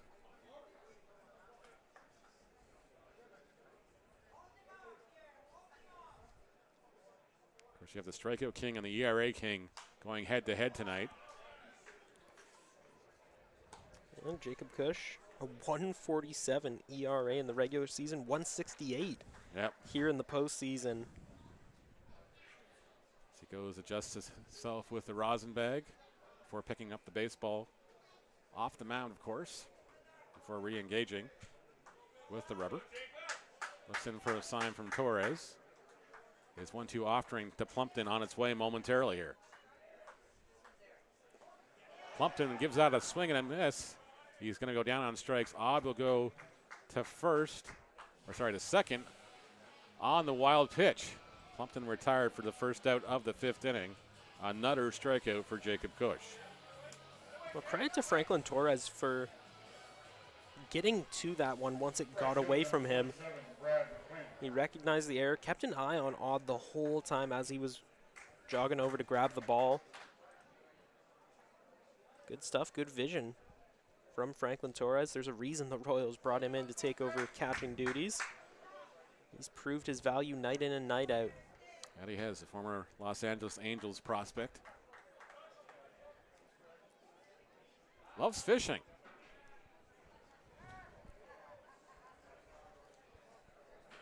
Him and Yuki Narita went out fishing a couple weeks ago somewhere in Cambridge or Kitchener. I have to explain to Yuki, they're only this big, you got to throw them back in the pond. Don't eat those. But they both had smiles on their face. It looks like they were having a grand old time. Thanks to Yuki Graham on Instagram. Yeah, you love to see it. And to the Royals fans out there, Baycats fans, neutral fans, go follow Yuki Narita's Instagram. It is a true treat. Such a great guy and a delightful fellow. His English has definitely improved a lot since last year. Because I remember having a conversation after he beat the Hamilton Cardinals with him. I think he pitched 8 innings or something. I was like, a great game. Tired? Yeah. And that's all he said. It was a man of simple words then.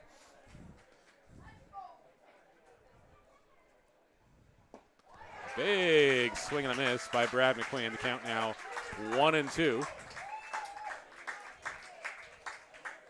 As Jacob Cush looking to get another punch out here. I remember back on Canada Day, Royals social media coordinator Eli Pearl relaying a story of Yuki going on full conversation with Eli about his love for Canadian geese, of all things. Oh, we got to teach Yuki. The formalities of Canada. Got to take Yuki for a Rockies hot dog and then show him the former correctional center grounds and all the geese. He might just lose his mind. He won't be a fan of geese after that, though. Big swing and a miss. McQuinn goes down on strikes, and there's 2 away. That's the one thing I missed this summer. I didn't get a chance to go to Rockies because of the gallstones and everything else. So Rockies is no longer on the menu in my world, unfortunately. But I'm going to send the kids, because I think they close very soon if they haven't closed already. I'll have to send the kids this weekend one last hurrah. We'll have to send them to Brantford for Dairy Delight one more time before they close for the winter as well. A lot of touring of Southern Ontario still to be done for the Shrewostra family. Yep. Well, it's a rite of passage. You got to go to Dairy Delight. The one game I went to Brantford, we didn't stop again because it was just I had to race back here to do that Sunday night game with the Baycats. Yeah, I remember. I was so worried. I was like, oh, man, I'm not going to make it. I'm just like going, okay, we're 55 minutes, and it's 5 after 5. We're going to get there just in time. You made it, but at what cost? At what cost? Mistakes were made or decisions were made. It's just kind of like that. Those things you see at Walmart sometimes in the weirdest places. People decided between, buying something they needed and whatever the heck was on the shelf beside it. Yeah. Decisions had to be made for budgetary reasons.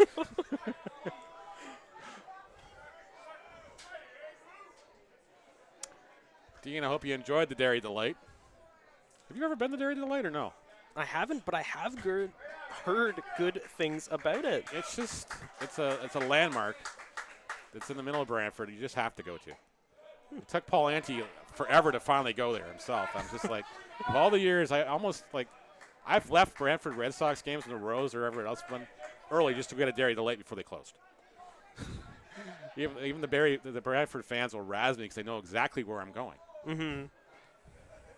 All right, I'll add that to my bucket list. That one's a called strike, and he goes down looking. Oh, sorry. That's 3 balls and a strike here. My apologies.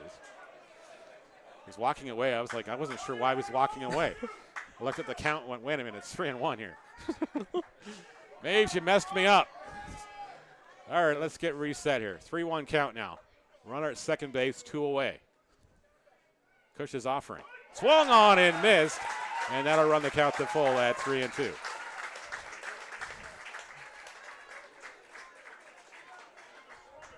Maves had a very solid postseason heading into tonight's contest. 4.62 ERA, or batting average, I should say. 6 hits in 6 games, and would love to extend that streak, but Cush will stop it if he has anything to say about it. That one misses inside, and Maves will draw the 2-out walk. Runners at first and second now for the top of the order, and Kenise Ejo coming to the plate. Ejo 0 for 2 with a flyout to center field and a strikeout in the 3rd inning on 3 pitches.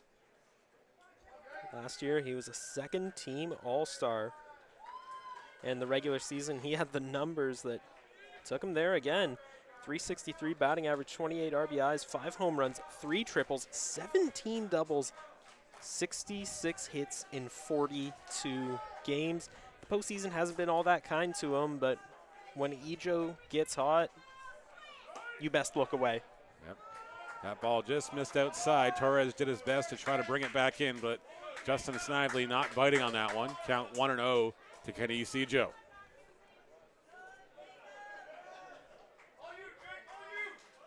Guess we have mosquitoes because I got a bug bite on my hand now. Yeah, the fans have come out in full force, and so has the wildlife here at Hastings. Is that one not called again? And that one seemed like it was right up Main Street, but I think even Ejo thought it was a strike, so that's why he was kind of looking back and going, okay. I see how it is. Yeah.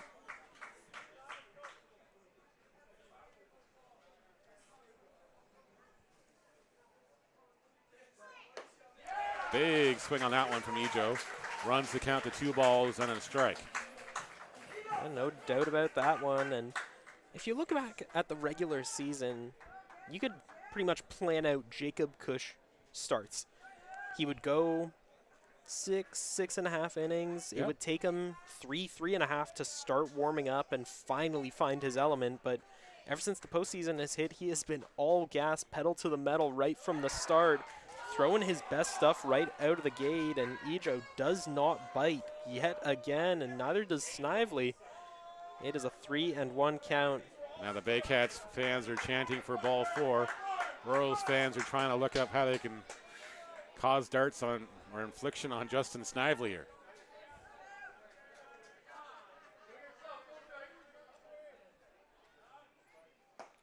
Big swing and miss from Ejo on that pitch. Runs the count to full. 3-2, 2 away. Runners will be going on the pitch home. Infield will be right on the edge of the grass here, knowing they have to go throw across the diamond if Ejo hits it on the ground. Cush gets the sign from Torres. His 3-2 pitch. Fouled away by Ejo. He stays alive. We'll do it again at 3-2. Odd reached on base on a leadoff walk to start the 5th inning. Kyle Mays bookended it here, the last batter of the inning here, before Ejo with a walk. In between those two, the meat of the sandwich. Fair strikeouts. Back-to-back punch-outs by Jacob Cush, but he's been struggling. As mentioned, the walk to Maves, and now this drawn-out at-bat against Ejo. 3-2 pitch fouled away again by Ejo, and he's showing why he's such a dangerous hitter at the plate and such a tough out in the leadoff spot. He's a very, very consistent hitter. No matter how much power he puts into it, how much contact he gets, he's very, very consistent. He swings, he connects. Whether it makes it into the field of play is a different story, but he knows how to put bat to ball. 3-2 offering. Popped in the air, foul again, and Ejo still continues to play spoiler here.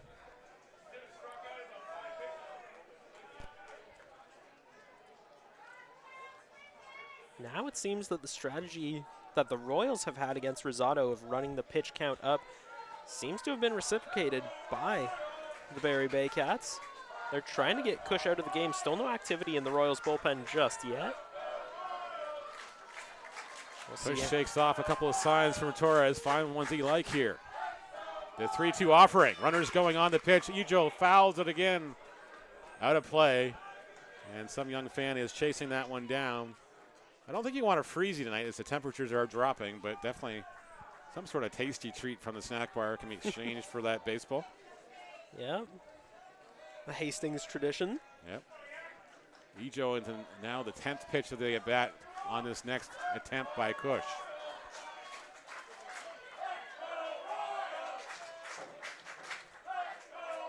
The Kingdom in full voice tonight, showing their support for the home side and willing them to get out of the jam. Ejo finally back in the box. Cush toes the rubber, gets the sign from Torres. 3-2 offering is lined by the left field for a base hit. Runner coming home, Odd will score. Kenise Ejo breaks the goose egg, and the first hit of the ball game for the Barrie Baycats as well. 1-0 Baycats here in the bottom of the top of the fifth inning. Well, that just goes to show you how good Kenise Ejo is. He's a very skilled hitter. He wasn't an all-star last year for nothing. He knows his game and he plays it well. He is a very consistent hitter. He puts bat to ball time and time again, and finally broke past Cush there with the 2-out single. Yep. I think he just wore down Kyle Cush in that at bat, and that's why we're having a conversation here with Franklin Torres and Connor Morrow, which I'm assuming Morrow speaks a lot more Spanish than the average Joe out there. So probably more of a kind of a translation in case words are difficult for Torres. Brandon Hernandez will bat now with runners on the corners and 2 away here. Hernandez has struck out and flown out to Connor Morrow in his 2 at-bats so far this game. Now looking to make it 2 hits on the night for the Baycats. Torres throws down, and they forgot the runner was coming in, and that's going to score another run. Give Ejo the stolen base. He'll go to third on the E6, coming home. 2-0 Baycats here in the 5th inning.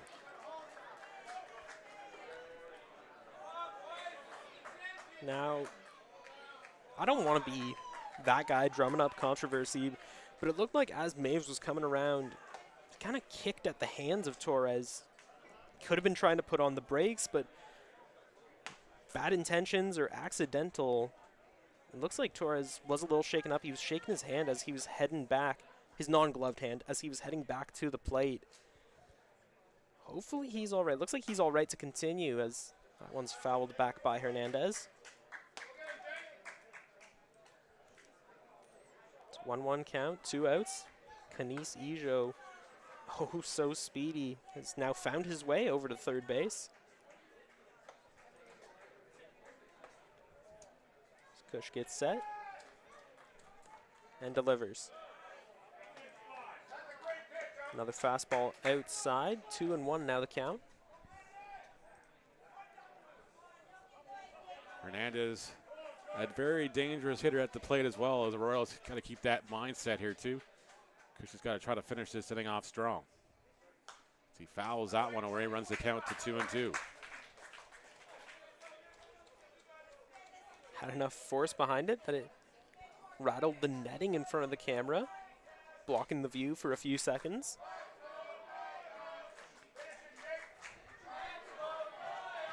The Kingdom letting their feelings be known.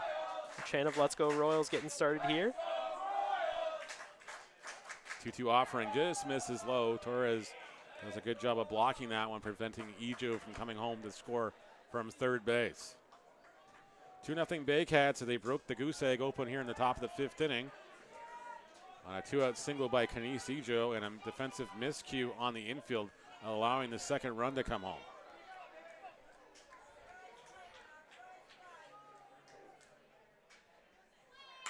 This one's lined to the middle. That's going to score another run. 3-0 Baycats as Brandon Hernandez comes through with a clutch 2-out single up the middle. First baseman, number 29, Malik Williams. It's the second RBI single of the inning and the only 2 hits of the game for the Baycats so far. That will bring up first baseman Malik Williams. Kush will battle here again. Looks like he's going to have a time call, and the manager, Dino Romero, will come out and have a conversation with his starting pitcher. And by the looks of it, that is Hector Yan heading to the bullpen for the Royals. He's usually a starter, but looks like Dino Romero's going to the big guns here tonight as this one rolls on. Well, Yuki Narita is probably not available. Neither is Drew Durst after pitching a lot of innings in Sunday's contest, so that's pretty much the guys you would probably go to in the situation here after Kush. So Hector Yan seems to be the next logical step here. Brandon Deans and Reese Montgomery. I don't know if Montgomery is here or not. He might actually be down in Brock with the Griffins. So I know Brandon Deans is here. Yep. The Royals pitching staff as stacked as they come. They have the best pitching staff in the IBL in the regular season. Led the league with the lowest amount of runs, earned runs, and hits. Had the most strikeouts with 428. They've got 89 strikeouts heading into tonight's contest in the postseason. That's good for first in the league, and have given up 40 runs heading into tonight's contest. Tied for third with, guess who? The Barrie Baycats. Kush now up to 81 pitches in this very extended 5th inning. So that one misses inside for a ball 1 on Malik Williams. And the Royals Kingdom, they are displeased with Snively. We can't repeat half of what they just said there because it's not fit for air. Nope.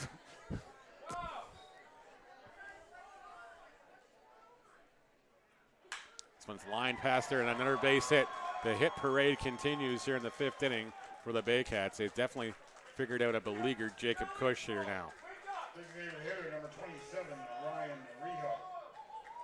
3 hits from the inning to go with the 3 runs they've scored so far, and Ryan Rio now the 8th batter of the inning for the Baycats.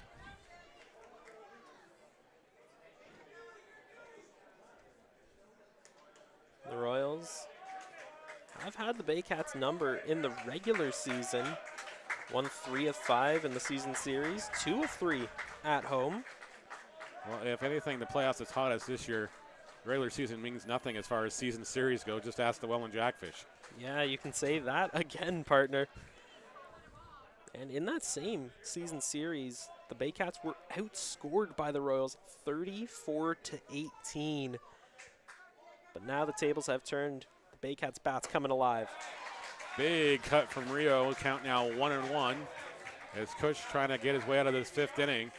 Give his Royals an opportunity to come to bats here in the home half of the 5th. 3-0 Baycats just tuning in. Baycats breaking the no-hitter bid by Jacob Kush here in the 5th inning. Finally say that without feeling bad. And got 3 hits across as well.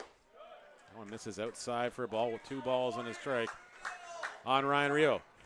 Well, Ryan Rio, for all the power he's got, the fastball just hasn't been kind to him. Looking back on some of his past games, and that is not his bread and butter. That is not his friend. He has 40 strikeouts so far this season, and Kush looking for 1 more here. That one's called a strike on the inner half as Rio jumps back off the plate here. 2-2 is the count. Kush up to 4 strikeouts now in this outing, but has given up, prior to Rio, 3 straight singles. 2-2 offering is fouled away by Rio and just misses the camera once again. I'm going to take out the insurance policies next time I buy cameras. Yeah, please do. We had the incident against the Jackfish in the 1st inning. Mark Perry. I think I must have said it's still okay, it's still okay, it's still okay so many times that game. And then, unfortunately, the last game of the Baycats series, the cameras just kept getting rocked by the kids. I'm scoring and sitting beside Mark up here and producing because Jacob was unfortunately at school. As that runs the count to full on Rio, and the Royals fans definitely letting Justin Snively hear it with both barrels. Yeah, but to Snively's credit, he has been consistent in the way he's called the game for both sides. Baycats fans, I'm sure, have the same concerns. Runners going on the pitch. Rio pops this one in the air. Takamatsu trying to give it chase, but he's going to run out of real estate and almost into the trees. That'll go foul, out of play here. I think it actually did get lost in the tree over there. We're going to have to trim that tree branch down next year. It's now growing into fair territory. I remember when we planted that tree. That's kind of scary. Yeah, by the looks of it, about half that tree has to go to keep it out of bounds. Yeah. That one was planted for the the Ontario Summer Games the year we hosted it. The one behind it is for one of the baseball and Guelph folks. And the one over here is actually for Billy Craven, former mayor, or the quote-unquote mayor of Hastings Stadium, longtime supporter of the Royals, Silver Creeks, and baseball and Guelph. As Rio swings and misses, he goes down on strike. Push gets out of the inning, but the damage has been done here. The Baycats strike for 3. They lead this one 3-0. With at the home half, the 5th inning. You're watching Guelph Royals TV on YouTube.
Here at Hastings Stadium. Bottom of the 5th inning here at Hastings Stadium. Neil Shrivastava with Jacob Chappelle, our producer, and Josh Alderman, my tag team partner for the evening. Guelph Royals trailing the Barrie Baycats 3-0. Baycats striking for 3 in the top half of this inning. If you're just tuning in, Cesar Rosado is throwing darts again. Franklin Torres will lead things off. Royals have got the heart of the order up here, and Torres, his first offering, misses high and very much upstairs for ball 1. Well, Rosado already up to 7 punch-outs in this outing, and he just seems to get better and better as the innings go by. That one misses upstairs again, and the count is 2-0. It's such a long inning, it's probably hard for Rosado to just go back out here and try to throw strikes after watching his team for, I want to see a good 20 minutes in that last inning. A lengthy period in between getting out to pitch, but he's showing no signs of rust. That one in for a strike. And the fans have now really all over Justin Snively. That one misses inside. Count now 3 balls and a strike on Franklin Torres. Torres is 1 for 2. He had a single in the first inning, hit a liner in the third that was brought down by Kyle Maves. And the inning. Or sorry, that was only the second batter of the inning. That's the first out of the inning. That one misses outside, and Torres will draw the leadoff walk here. Well, that's going to bring up Garrett Takamatsu, former IBL MVP, Mr. Reliable for the Royals in the regular season, and has come up big so far this postseason as well. Takamatsu 0 for 2 in the contest, reached on a fielder's choice in the first inning. Struck out in the third for the second out of the inning. A lot of punch-outs for Rosado. Royals doing a good job of working his pitch count up, though. Yeah, that's got to be the key to the game. He's at 92 pitches to this point here. Be unlikely to see him go past the 7th inning for sure, as Takamatsu fouls that one off, and that's pitch number 93 for strike one. Yeah, and his, I believe, last start against the London Majors, a game that I had the pleasure of calling with Ty White, Rosado went, I want to say 117 in terms of pitches, got 11 strikeouts, and came out in the top of the 8th inning, if I'm not mistaken. 8 innings, 7 and change. Rosado asking Justin Snively where that was. He's motioning and says it was outside. He gets a nod from Snively behind the plate. Count now 1-1 on Garrett Takamatsu. Thank you so much, Mike. I really appreciate that. Josh is a delight to work with, and Josh and I have got quite the history going back to the Hamilton Cardinals last year on Cable 14. I still shake my head. That's a story for another day. Yeah, it is. Yeah. I still feel bad, though. No. I keep telling Jenny, it's like, I got to get the guy something or something. A couple innings with Reed Duffy was fantastic, and then getting to learn with you before the game, in between innings, that was something special. And now getting to transition into a pretty big role here with the Royals is I think it's only just been a treat. It's going to be only a bigger and brighter future for you, my friend. I'm sure of it. Touch wood. Yeah. Time called as that one took forever from Rosado to get home.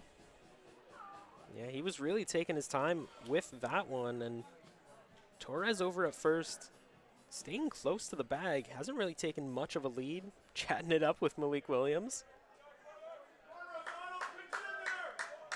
1-2 is the count from Rosado to Takamatsu. Gets the sign he likes. Prempton waiting at the punch. 1-2 offering. Swung on and missed. That breaking ball again is deadly. Takamatsu almost breaks the bat over his knee here in frustration. Yeah, his second strikeout of the contest, but with Takamatsu heading back to the dugout, that's going to bring up J.D. Williams. He's got speed, he's got the defensive prowess, he's got athleticism. The hitting hasn't been all there in the postseason, but if there's anyone that can turn this game around, it's Mr. Left Turns only. Watches this one sail inside, but it's called a strike by Snively for strike one. Rosado, as we mentioned earlier, complete opposite of Jacob Cush. Cush likes to paint the corners. He'll go down the middle if needed. Rosado, his pitches live on the outside. That one lives there again, as you just said. That one is, count is 0-2. And the Boo Birds are out in full effect now. Yeah, as Neil mentioned before, we will not be repeating any of the comments. No. Yep, nothing. Nothing made at Snively. We will not repeat those words. This is a family-friendly broadcast. Yep. That one misses way outside, and the count now 1-2 on Williams. Gotta keep it PG.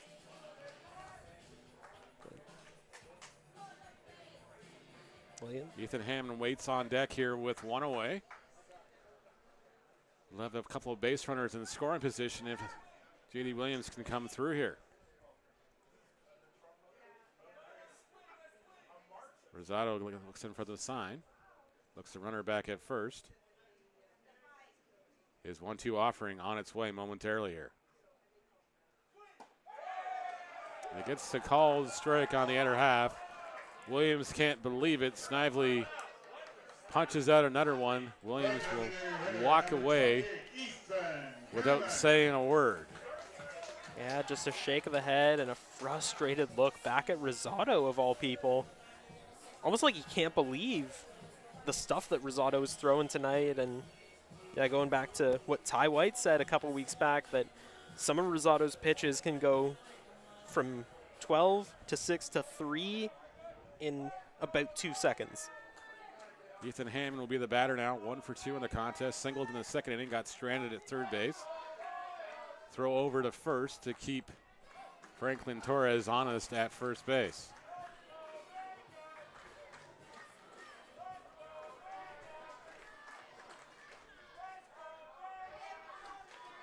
Fans starting to rally behind the home side.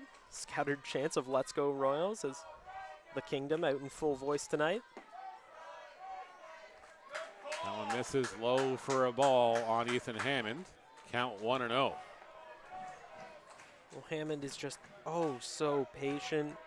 He's going to take his time. I would not be surprised if this one goes to a full count, as many Ethan Hammond at-bats do. Oh, you almost set your watch by it.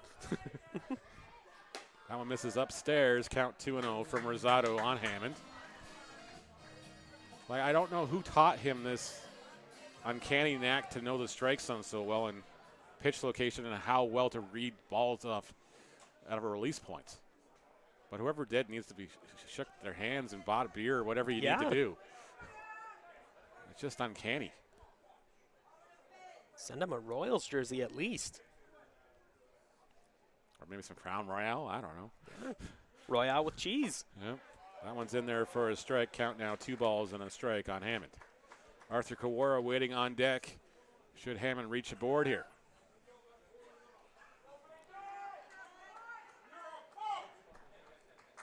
Hammond, 18 RBIs across his season. 25 walks. Looking for 26. And this is upstairs for a ball. Count now 3 balls and a strike. Is Tom Cochran or is it Rascal Flats is playing in the background here? Oh, that is Tom Cochran. All right. A little Canadiana tonight. A little throwback there. Man, the 90s were such a good decade. You weren't even around for those. Yeah, I can't even say anything there. 3-1 offering to Hammond. On its way momentarily here. Hammond fouls that one off, and that time the camera got it. Here we go again. Ay, ay, ay. Just hold it together. Please, just make it through the inning. Yep. Just a couple more pitches, camera. That's all I we just ask. paid you off, literally. Seriously. Bought them on the installment plan. Just paid them off. Oh, the camera's hanging by a thread there. The magnet's almost off the top of the mount there. You can see that one. That one is ball 4. It's living on the edge, literally. Yeah. Oh, that is hanging on there just by the tiniest bit of magnet. Any little bump, and our home plate camera is gone. Sideways. Yep. If there's any broadcast camera insurance experts out there who would love to sponsor us going forward, please let us know. Yep. Camera insurance may be needed after this season here at Hastings. I'm going to definitely retire that camera at the end of this year. Yep. Juarez takes the pitch for a strike as Torres was going on first movement there.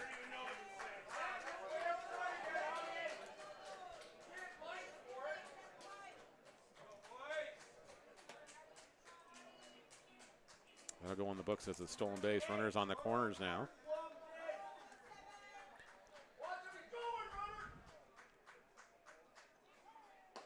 That one's called a strike as that one broke inside late. Cora was buckled at the knees with that one. Count now 0-2. That was nasty. A slider as mean as they come, meaner than evil. That was otherworldly from Rosado, and it's no wonder that the Royals have had a little bit of a challenge hitting sliders like that. Swing and a miss. Kawara goes down on strikes. Another punch out for Rosado. Royals strand another pair of base runners here in this ball game. Off to the top of the 6th inning we go with the Baycats leading this one 3-0 on Royals TV.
Top of the 6th inning we go here at David E. Hastings Stadium. Neil Rosado with Jacob Chappelle, our producer, and Josh Alderman sitting in the tag team partner slot.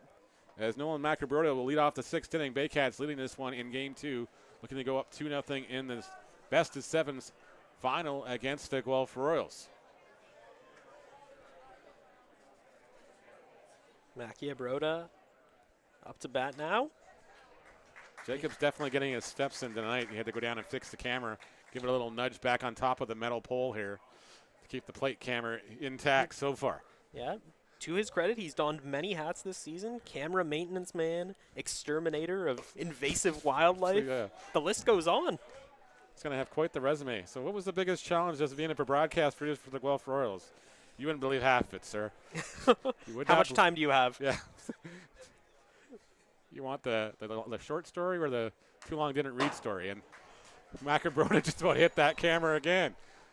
Oh, I held my breath there. I didn't want All to right, hit the next year camera. we're getting giant bulletproof cameras like they have in Welland and not worrying so much. Yep. Sean Fuller, it's going to cost you a few bucks. I'm sorry. Wow, that was close. Oh, that poor camera. Now it misses outside. Macabroda wasn't even sure. The count now 2-2 here.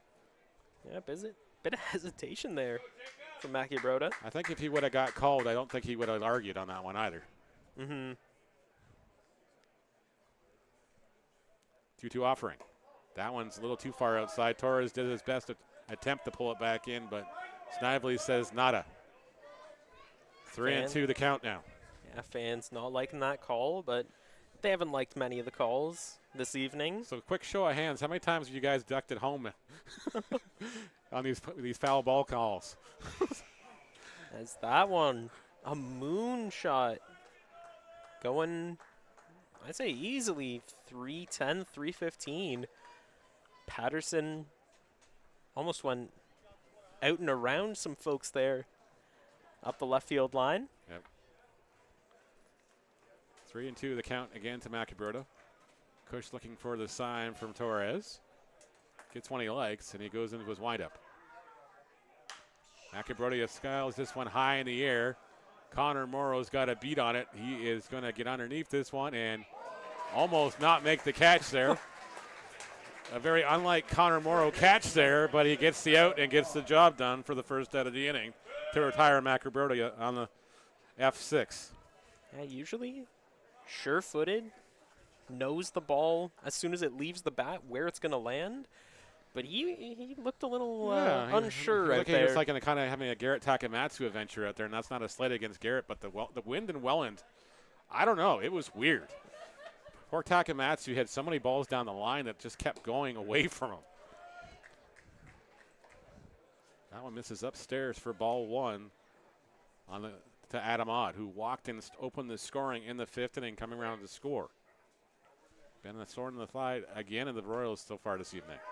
That one misses for a ball. Torres caught that one, we thought, belt high over the plate, but it looks like it might have just been outside. Yeah, that one was close there, but Torres does a good job of framing things and pulling things back in, so maybe he's just Snively just knows he's pulling it back in so much. Yeah. That's a swing and a miss by Odd on that one. No doubt on that cut. Yeah. No debate there.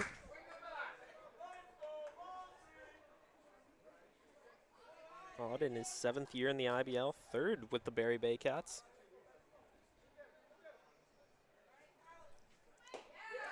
Big swing and a miss. Former Burlington Bandit, former Maple Leaf, found a home in Barrie and definitely is here to stay. Didn't quite have the best regular season, 185 batting average, but also had 23 hits in 32 games and 17 RBIs, and in the postseason, he has cranked it up to 11. Well, judging by his Instagram, it seemed like it was like all his friends got married this year too, so he wasn't able to focus as much on the baseball game because he probably had to go to work to pay off all the wedding gifts. Yeah. Busy man on and off the diamond.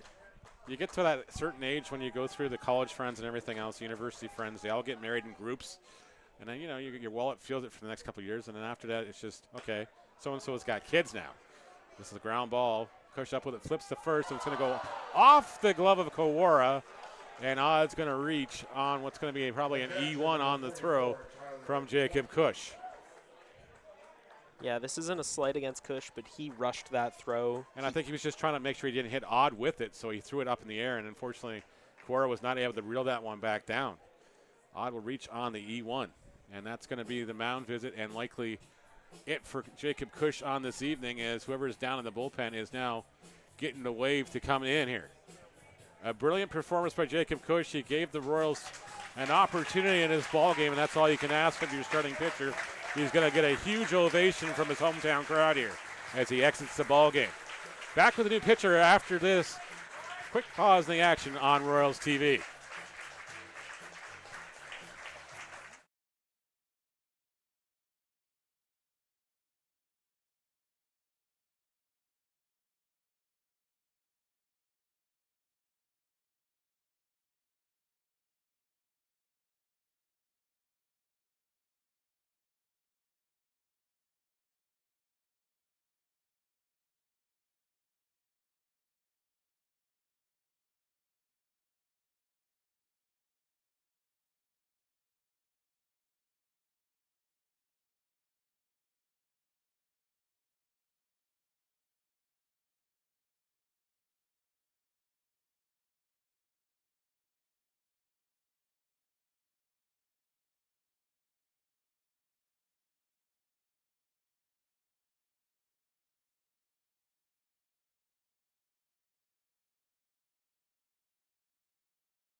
Welcome back to Hastings Stadium. Hector Yan is the man answering the Lucky Belly Food Co. call to the bullpen.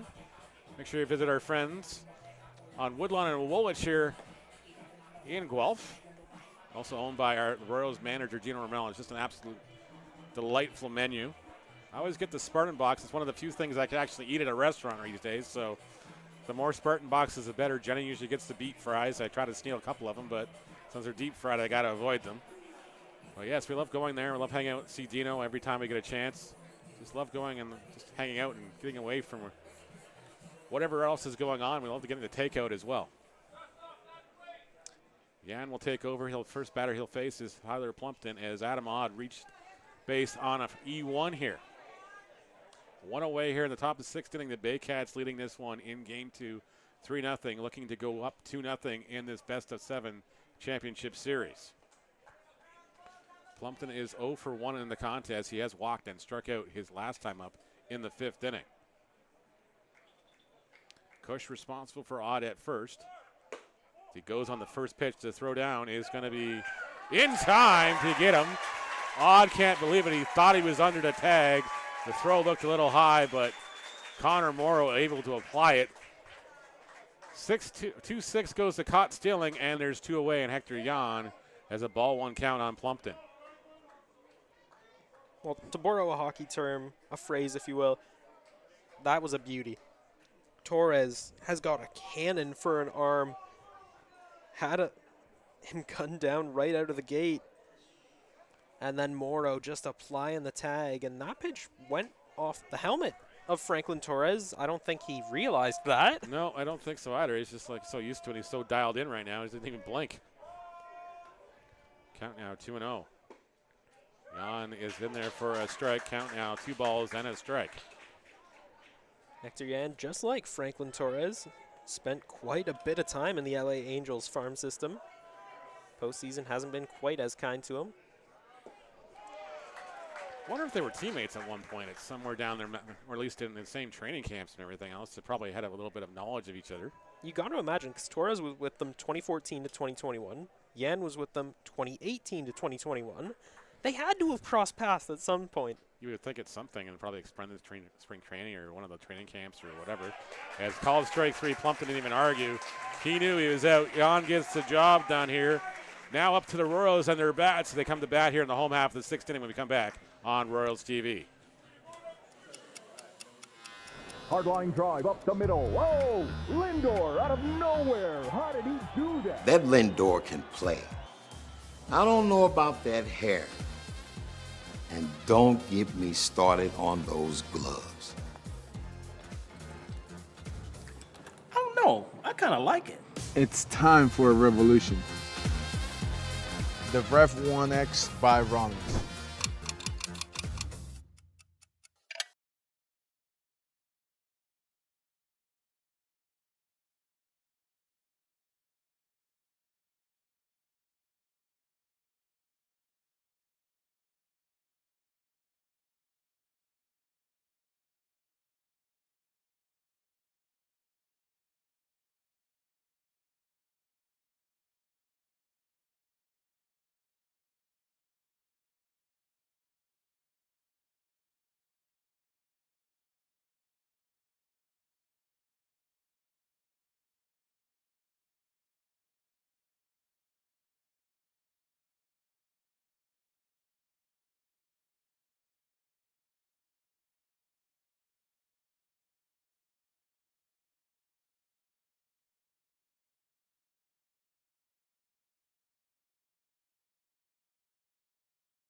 Bottom of the 6th inning, Carson Burns will lead off against Cesar Rosado, who's now pretty much into very uncharted territory. 109 pitches coming into the bottom of the 6th inning. So if you're the Guelph Royals, it's just a matter of waiting him out, hopefully, and getting into that Baycats bullpen, which you feasted upon Sunday night.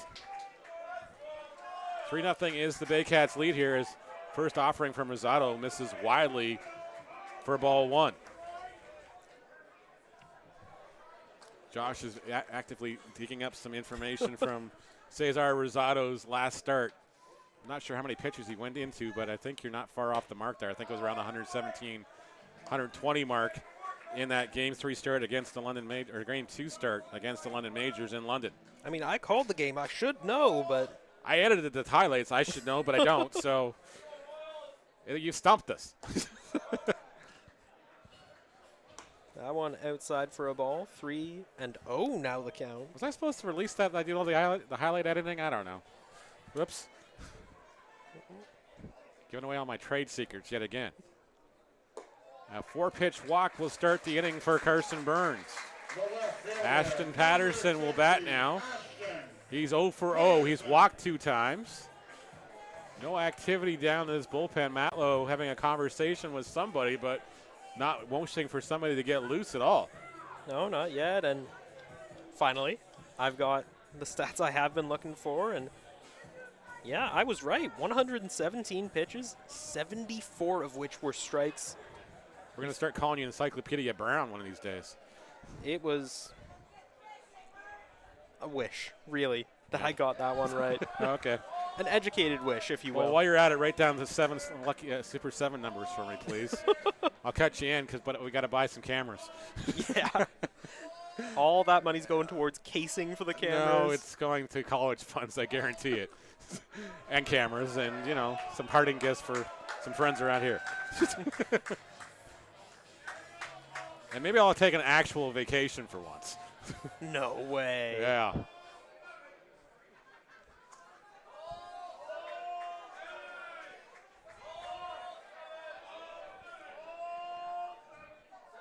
2-0 count here on Patterson as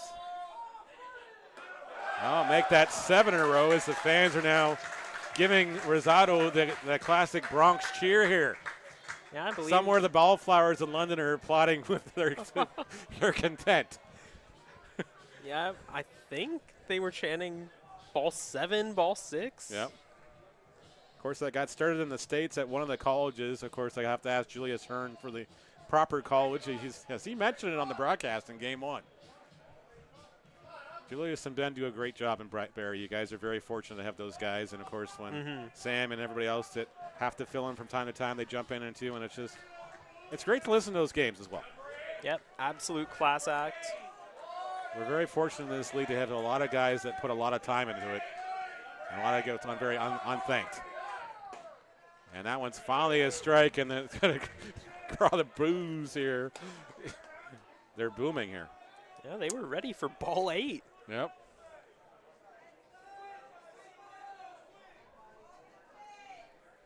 Three-one offering. That one misses upstairs. Patterson not even giving Snively the opportunity to tell him to get back here this time. He's halfway down the line before the bat landed. And Andy Leader will come to the plate, and that's going to bring out a mound visit here. Yeah, the 3rd walk of the night for Ashton Patterson. We're looking for movement down in that bullpen, which is so hard to see from our vantage point. Yeah. There is somebody down there. Can't tell if they're throwing it or just standing behind the screen there. No, I haven't seen any motion from Matlow just yet. Kind of kicking at the dirt. Never thought I'd give play-by-play of how much dirt a manager is kicking around, but welcome to the IBL. You're officially indoctrinated. There's a first time for everything. You're officially indoctrinated. You're gonna go far, son. You're gonna go far. Make Dad proud. God. I've broken another broadcaster. Reed Duffy is at home dying laughing because I do that to him all the time. Oh, I love this. This is so much fun. Oh, I missed this. Apologies to the Baycats fans at home. I've been off for a month and a bit here doing games occasionally, so we're rusty and just kind of been stuck in a lot of the house time, so cabin fever is kind of coming out in weird spots. Mark Perry is probably in the Man Cup going, thank God it's happening to Josh tonight, not me. Yeah. You'll get yours soon, Miss Perry. Yep. Only in time.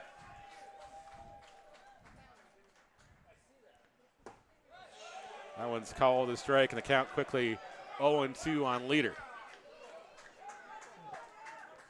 Mound visit definitely worked here with Rosado. He's definitely throwing with most haste and more deliberateness. Newfound confidence in his pitches.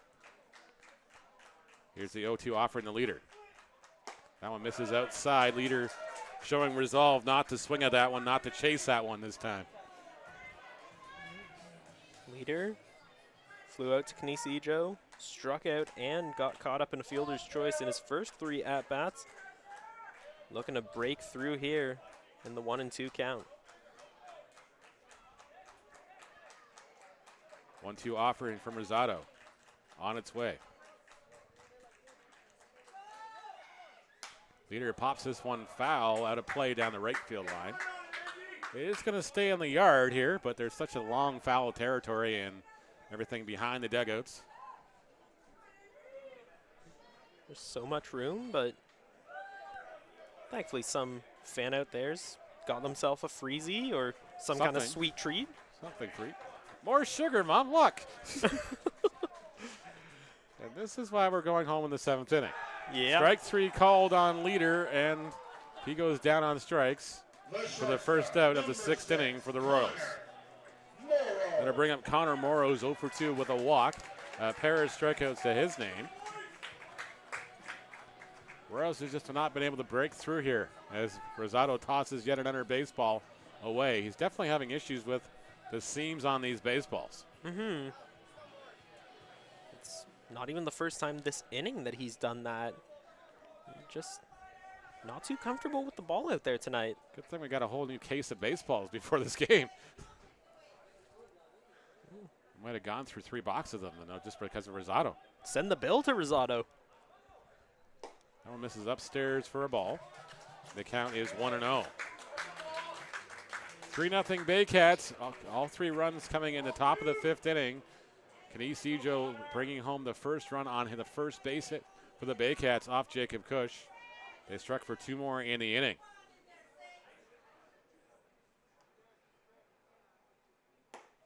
That one's called strike on Morrow. Evens the count at 1-1. Another nasty slider from Cesar Rosado. Connor Morrow has been patient. He drew the walk in his second at bat back in the 3rd inning. He's got 15 RBIs so far this season, and the Royals would welcome just 1, maybe more here in the 6th. Morrow shows bunt but takes it back. Count now 2 balls and a strike here.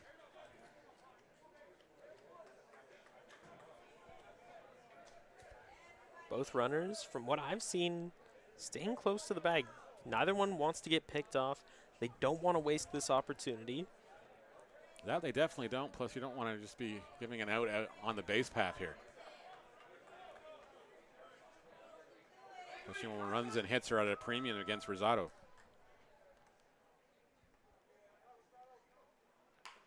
Morrow bunts it, but it's going to go foul. That'll even the count at 2-2. Right idea as the third baseman, Odd, was way up the line.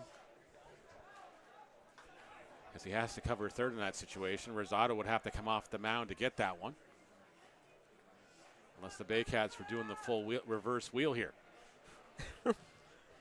Now, a defensive strategy that I've picked up on from the Baycats, Maves and Hernandez looking like Tweet and Dupuis from the Jackfish, dancing around trying to get any runner at second to jump back. Oh, exactly. It's all about the mind games.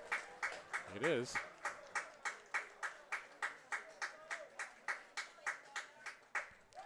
Burns goes on the throw down the slide. They're going to get him on the tag. And there's 2 away and a 3-2 count on Morrow, I believe. Yep, still a full count on Morrow. Burns didn't have the biggest of leads there. So I'm not sure if it was a hit and run that got botched or what there. Yeah, both runners went, though. Patterson did make it into second safely, and he's got a pretty hefty lead of his own. I mean, he has the speed and the athleticism to make it back no matter what. Burns is retired 2-5 on the putout. Give Patterson the stolen base of second base. And now Morrow gets hit on the elbow with the baseball. He'll draw his way down to first. That just clipped him on the bottom edge of the elbow. Shaking it off. Likely would have been called ball for anyways. It was so far inside. So now it's a woulda, coulda, shoulda here. Maybe Burns should have stayed place. I'm thinking it was a missed hit and run. I think the pitch was just not obtainable by Morrow. He had to let it go. So Burns was unfortunately the victim, left out to fend for himself on that play.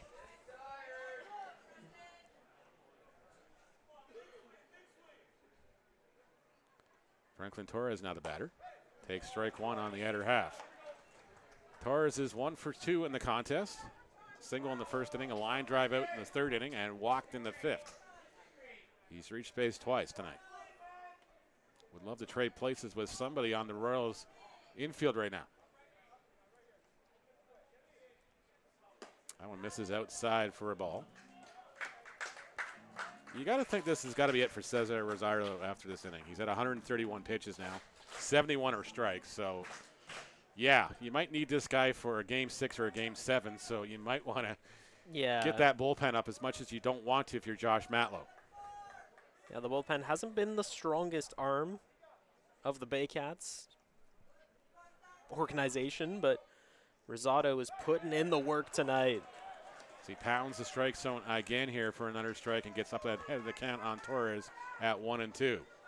Yeah, if you're Matlow and company, all right, I can see them letting Rosado get out of the jam, get out of the inning. Yep. But if Torres gets on base, if a run comes around to score, that's it. His night's over. You'd have to be thinking in this situation, especially with the heart of the order coming up.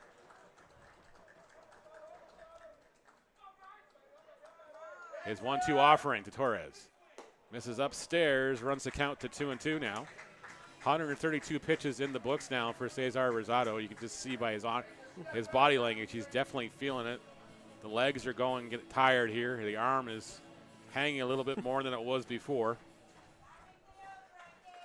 It's the occupational hazard of going through all those innings as a catcher and then having to come back out and try and connect with Cesar Rosado's pitches. 2-2 offering on its way here. Torres fouls that one off. That seems like a lengthy delay between pitches there. That's more proponents for a pitch clock in this league, but again, it's an added expense. You'd have to train somebody else how to run it. Barrie does have a new scoreboard that has a clock built into it now, too, so Barrie's ready. We're not ready here. I don't think anybody else in the league had, well, I guess Welland would have it because they have a digital scoreboard, so they could do it on their end.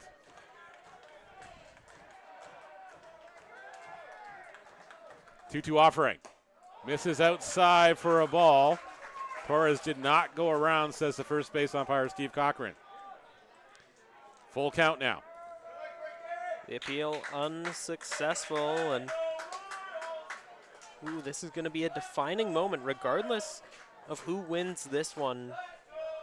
This could be the moment that defines the game, sways momentum one way or the other, as Rosado now tying his shoes. Tying his shoes, yeah. Well, just, you know, if it's not feeling right when you're trying to push off on it, you gotta fix it.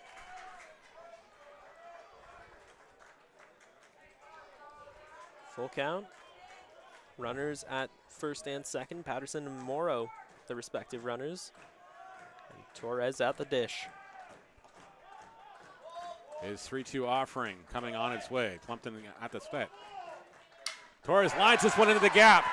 It is going to get down for a base hit. No, oh, it's not. He caught the ball. Way. A great catch by Nolan Macabrota there. Saves some runs for the Baycats. Wow. I'm at a loss for words. Macabrota, it looked like it got down, but he turned as he was catching it. I guess it was the glasses that flew off the top of his head or something. He lost something in the process. Yeah. A great job by Nolan Macabrota there to save the runs and end the inning. Royals walk away empty-handed here in the 6th inning. Baycats leading this one 3-0. Back with the top of the 7th inning when we come back on Royals TV.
Welcome back, fans, to Guelph Royals TV here at Hastings Stadium. The visiting Barrie Baycats up by a margin of 3-0. I'm Josh Alderman, joined by Neil Sriwastawa. Our producer for tonight's game is the incomparable Jacob Chappelle. Hector Jan on the mound to face off against Brad McQuinn. Jan makes the throw over to first off the bunt attempt. Flips it over to Kawara in time, and one pitch, already one out here in the top of the 7th. One pitch, one out. Yeah, Hector Yan doing some pitch management here. He might be out there for a while. Yeah, Hector Yan so far this postseason hasn't been putting up his best numbers stat-wise. 11.25 ERA across 4 innings pitched, has given up 10 hits and has walked 1 batter. The regular season, though, that is where he has thrown some of his best stuff in his career. 3.73 ERA, 63 strikeouts, and 4 wins to his name, as now he faces off against second baseman Kyle Maves. And we had almost a crowd swell here of Baycats fans getting loud. We had a chant of "Let's go Baycats." Yep. I think they've realized they can bribe the kids with freezies or other candies to get them to cheer for the Baycats. I see how it works down there. Yep. Count now 0-2 on Kyle Maves. Sugar controls all here at Hastings. Yep. As Yan gets set and delivers the 0-2. A breaking ball outside and a great block there from Franklin Torres. Even though there's not a runner on base, still want to get ahead of that ball. Make sure it doesn't get away from you. Yan wasting little time at all. Not even 10 seconds in between pitches, as that one's going to be ground up.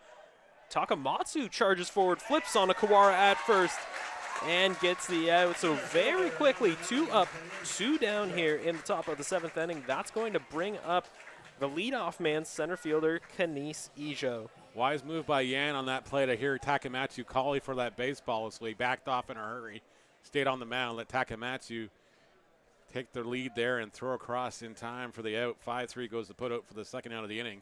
And back to the top of the order, and Kanis Ijo, who broke up the no-hitter in the 5th inning and came around to score, will be the batter now, 1 for 3 in the contest. A big cut from the Ijo on that one for strike 1. Yeah, that was really a fantastic, almost a curveball there from Hector Yan. That had a lot of break to it. That one, just a regular old fastball outside, evens the count up at 1-1. Very quickly, 2 outs here in the top of the 7th inning. Ijo looking to make something happen as Yan throws the 1-1, pops him up. Torres and Kawara both ranging over, but they're going to let that one sail by as the horde of children over on the right field line chase after it. Yep. Well, let the kids have that one. You can tell these both guys, Kawara's played here many years with both the University of Guelph and the Silver Creeks. And Torres getting the lay of the land here in the last few months, realizing, that's how to play. Let them have it. Got to conserve some energy. I want a fastball upstairs. Looked like it might have caught the corner, but not the call the Royals were looking for from Snively, the home plate umpire. Evens the count up at 2-2. Zian gets set. Again, wasting little time. Right back at it as Ijo fouls that one back and out of play once more.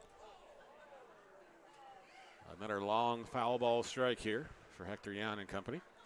Couple Baycats fans tried to go after it. Didn't get to it in time. Lost to a kid again. Yep. Everyone wants a freezy here. Though the temperature is really cooling down. Yeah, dropping down to 9 degrees Celsius apparently overnight. So air conditioner off, windows open, and wear a sweater if you're going to bed. Yeah.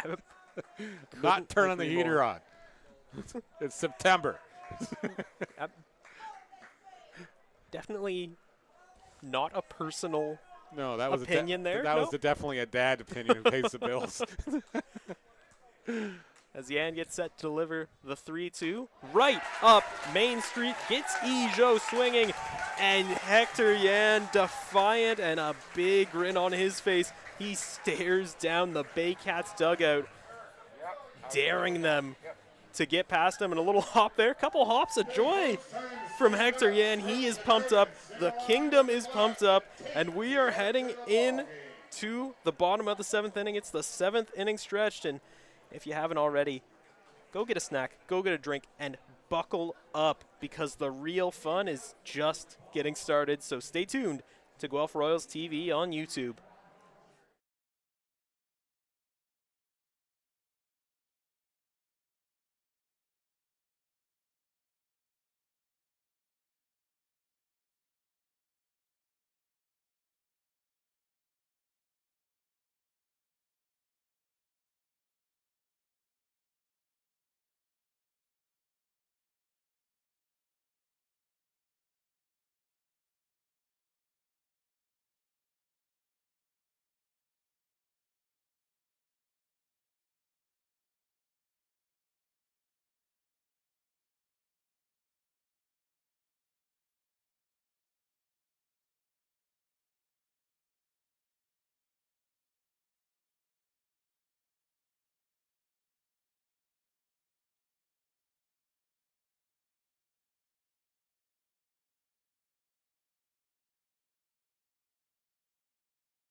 Back here on Guelph Royals TV, Josh Alderman joined by Neil Sriwastava.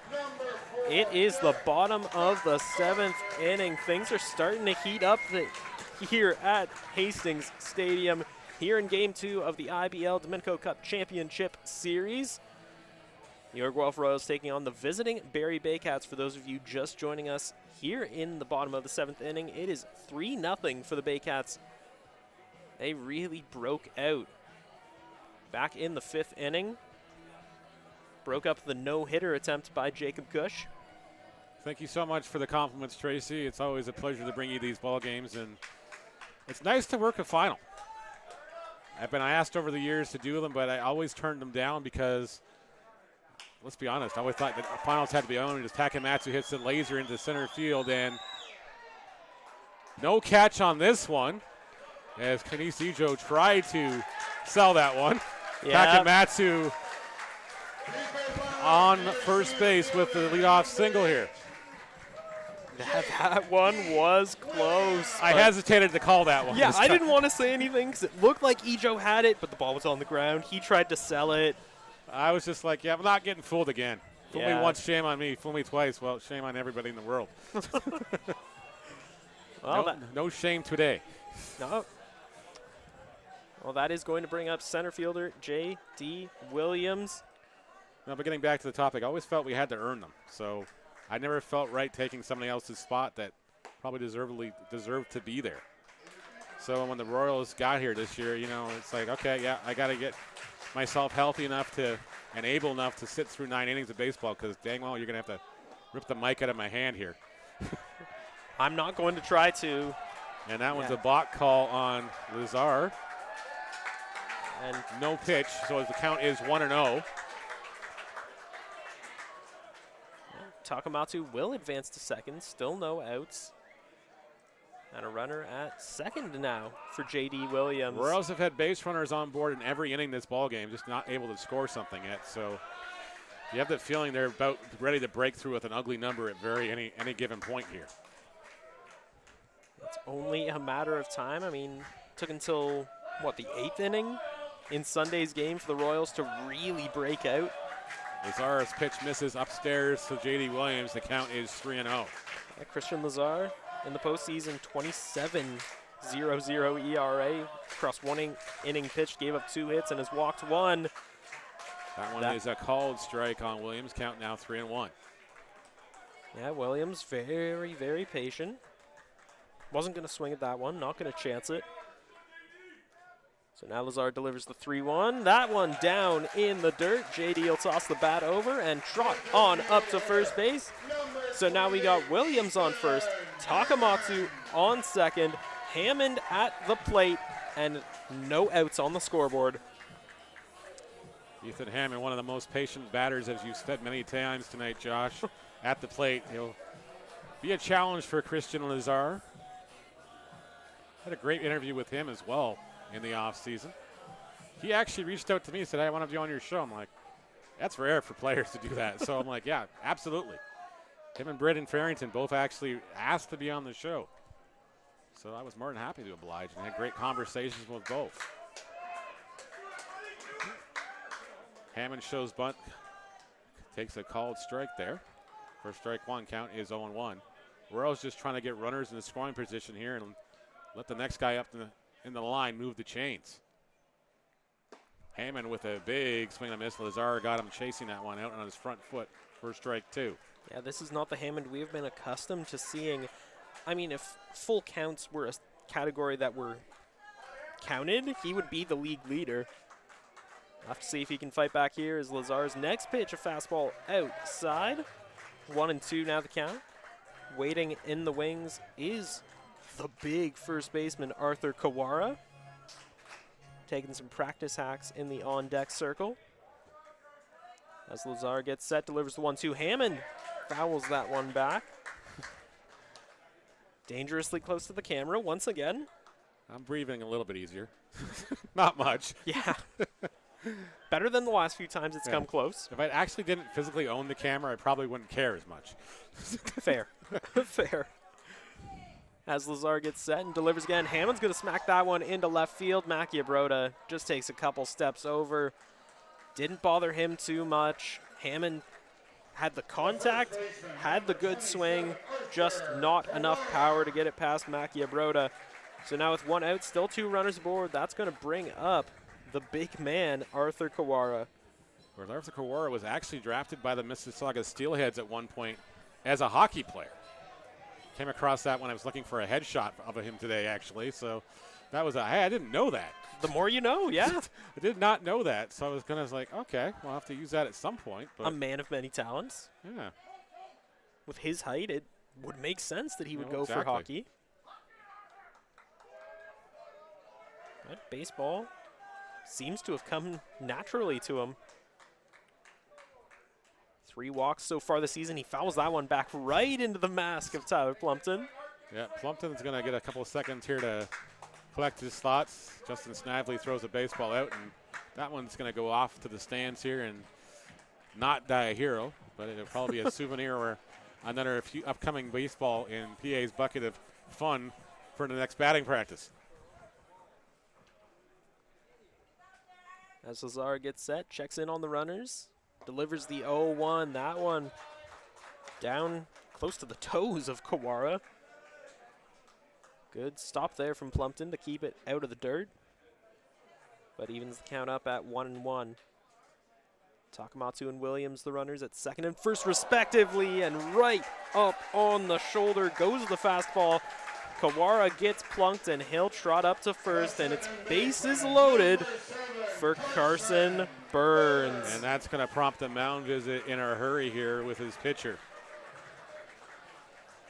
Carson Burns will be the batter. Arthur Kawara right off the bat, right off the hop. Chris Lazar apologizing, giving him, hey, you okay, man? Just kind of just checking it, because that was not intentional by any means. That one just slipped out of Lazar's hand a little too close for comfort. Yeah. Most of the time you can tell when you're trying to plunk a guy, when you're trying to just throw a regular pitch. That was just a regular pitch. Lazar didn't mean any harm. Nope. And yeah, that apology just goes to show why he's one of the many class act players on this Baycats roster. Mound visit will be charged on that one, obviously. So 1 out, the bases are loaded, and Carson Burns steps up to the plate. The 2-time All-Star who made his name in the league with the Barrie Baycats. 12 RBIs in the season so far. Looking to pick up a couple more here as the first pitch. A slider that broke just at the last moment. 0-1 now the count. I'm sure Lazar has faced Burns a few times in his career, so he definitely knows what to pitch to him. That one misses outside. Count even at 1-1 here. Yeah, both guys veterans of the league. Lazar, in his 7th IBL year, has played with the Cardinals, with the Jackfish, and now with the Baycats. As he gets set, checks in on Williams at second and delivers the 1-1. That may have barely caught the outside corner there. Snively calls it a strike, much to the chagrin of the Royals Kingdom. Burns himself, not a fan of that one, but the game continues. 1-2 now the count. Burns fouls that one off to stay alive at 1-2. Yeah, leans into it as he fights to stay alive. He has reached base twice tonight. He's got a single and a walk and a strikeout. Would love to get on base again here to get the Royals on the scoreboard. Ashton Patterson waiting in the wings is walked 3 times so far in the contest. Burns swings and misses on that changeup from Lazar. He goes down on strikes for the 2nd out of the inning. Yeah, delayed swing there from Carson Burns, and he's looking down at his gloves, at his hands, trying to figure out just what went wrong there. And just thinking back on it, the bat may have slipped from his hand. That's why he was looking down at his gloves. Yep. Well, that's just a great pitch by Lazar, and that's what Lazar does when he's on his game. He's challenges hitters, and he's not afraid to throw one out there and say, okay, come get it. Yeah. So Ashton Patterson steps into the box, takes that one outside. For ball 1. Yep, ball 1. Lazar, similar to Hector Jan, wasting little time at all. That one, breaking ball outside again, but this time called a strike. 1-1 now the count. That one looked like it was just at the knees and caught the zone. Enough for Justin Snively to call that one a strike. That one misses upstairs. Yeah. A slow floater right at about eye level for Patterson. Lazar shakes off the first sign from Plumpton. Gets something he likes and delivers the 2-1. Patterson's going to drive that one into center field. Ijo chasing after it. He's going to make the catch. So once again, the golden opportunity the Royals are presented with becomes a wasted opportunity. They just keep leaving runners aboard, and you got to imagine it's got to break at some point. They have not missed an inning where they do not leave a runner aboard. Something's got to give, and it is now entering the crunch time of this ball game as we head into the top of the 8th inning. Do not go anywhere. This is Guelph Royals TV on YouTube.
Back here on Guelph Royals TV, Josh Alderman, Neil Srivastava on the call. Jacob Chappelle, our producer for tonight.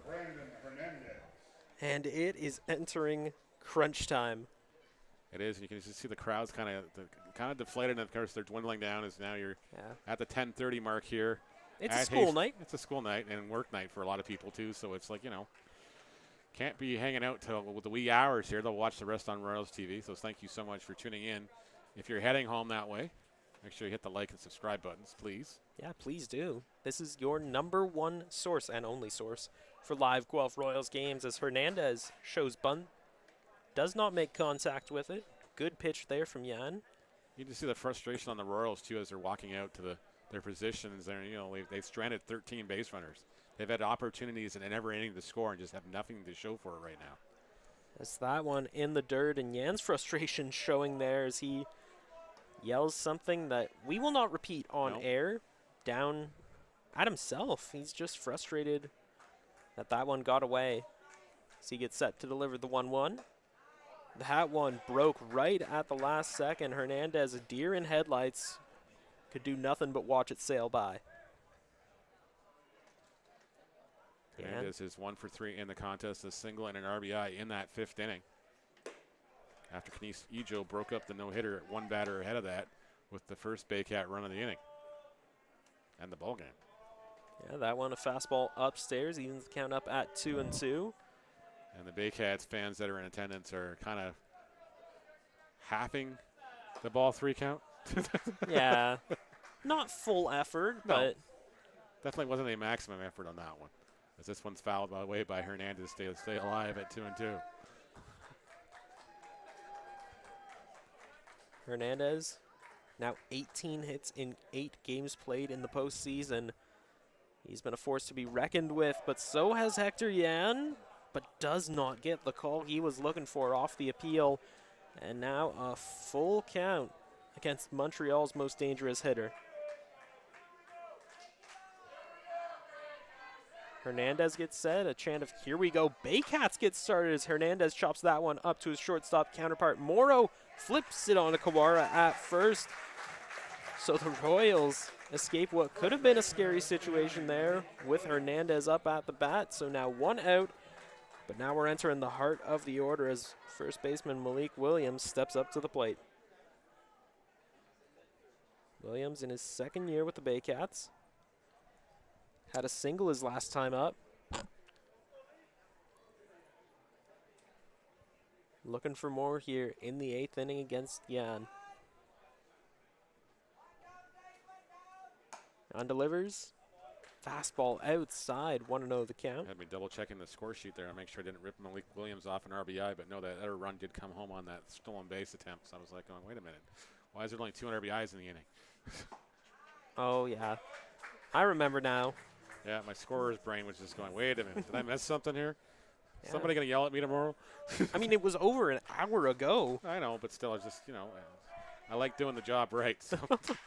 As Williams smacks that one to another Williams in play, J.D., who makes the catch out there in center. Really had to work for it, but a brilliant, brilliant run there from J.D. Williams. Makes the catch, and 2 up, 2 down go the Baycats. But now the man with power for days, it is Ryan Riho stepping up to the plate. The DH hitting cleanup tonight. Has 1 home run already this postseason. I got to witness it in person. Easily 410, 20 yards that left Labatt Stadium a couple weeks ago. Right field? Yeah, way out into right Past the field. scoreboard, almost over the second fence, if I'm not mistaken. Yep, way, way out there. And Yan right back at it. And same story there. Another strike. Yan is settling in. He is finding his element. And as a starter, it really doesn't take him long to get settled in. Now as a reliever, he's throwing his best stuff right out of the gate. But, of course, as soon as I say that, fastball in the dirt. 1-2 now the count. That's not a bad spot to miss on Ryan Rio either, because he's not going to chase it too much. If he does chase it, he's not going to hurt you. With a mile shot there, it's going to be popped up in the air somewhere. As Yan gets set, delivers the 1-2. Riho takes a big hack at it. And Yan signals for the crowd to get loud, and they oblige. He stares down the Baycats dugout, and that is what it's worth it. That is why it's worth it, I should say. Oh, Yan is pumped up. The fans are pumped up, but the Royals are still down by 3. Baycats leading 3-0 heading in to the bottom of the 8th inning. Stay tuned to Guelph Royals TV.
Welcome back to David E. Hastings Stadium. This is Guelph Royals TV. I'm Josh Alderman. He's Neil Shrivastava. This is Game 2 of the IBL Championship Series on Guelph Royals TV. The Barrie Baycats have a 1-0 series lead, looking to make it 2-0 here. But the Royals, their bats got to heat up if they have any say in the matter. Baycats leading 3-0 here in the bottom of the 8th inning. Andy Leader leading things off against the veteran Grieveson.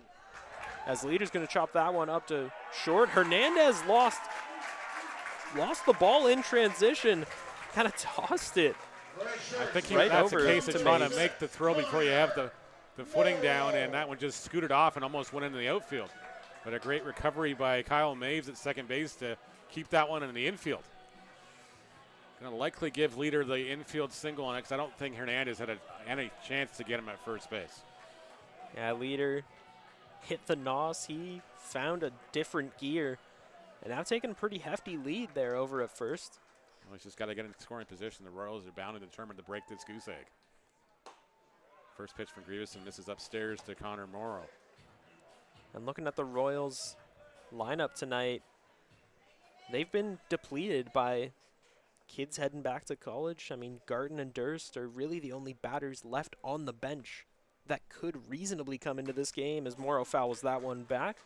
Evens the count up at 1-1. And just looking at some of the players they've lost, Brando LaRue, Blake Simpson, Mark Nellis, Evan Ash, Keon Mozeni, Nelson Mercado, Joseph Del Rosario have all gone back to college or university. And even looking back a little further, Ryosuke Ohashi heading back to Japan. Yep. So many talented players have been taken off this roster because of school, because of other commitments, because of family reasons. Or even just a roster move they had to make to get another import in. Of Yeah. course, Ohashi was just unfortunately a numbers game because, well, next year we'll have the 5th import spot, so that won't be quite as much of a crunch. But still, it's just like when you need another arm, imports, unfortunately, that are only playing position players sometimes go down, and Leader is going to be safe on that stolen base. And the count now 2-2 on Connor Morrow. Yeah, speaking of getting down, Maves just couldn't put the tag down in time to take out Leader. So we got a runner at second, just one out here, and Franklin Torres stepping up to the plate. Apologies of that plate camera. The lights seem to be really giving us issues tonight on these cameras for some reason. I'm not sure if they changed some light bulbs out there or what, but now They do seem a little brighter than usual. Yeah, they actually did, because you can tell they fixed the 2 bottom lights on the 2 spots that were out. But they missed the one over and right behind the scoreboard, but that's okay. Yeah, we're not going to call him out on it. No, it was just the one they could have put in for the bullpen. First pitch from Grieveson to Torres is in for a strike.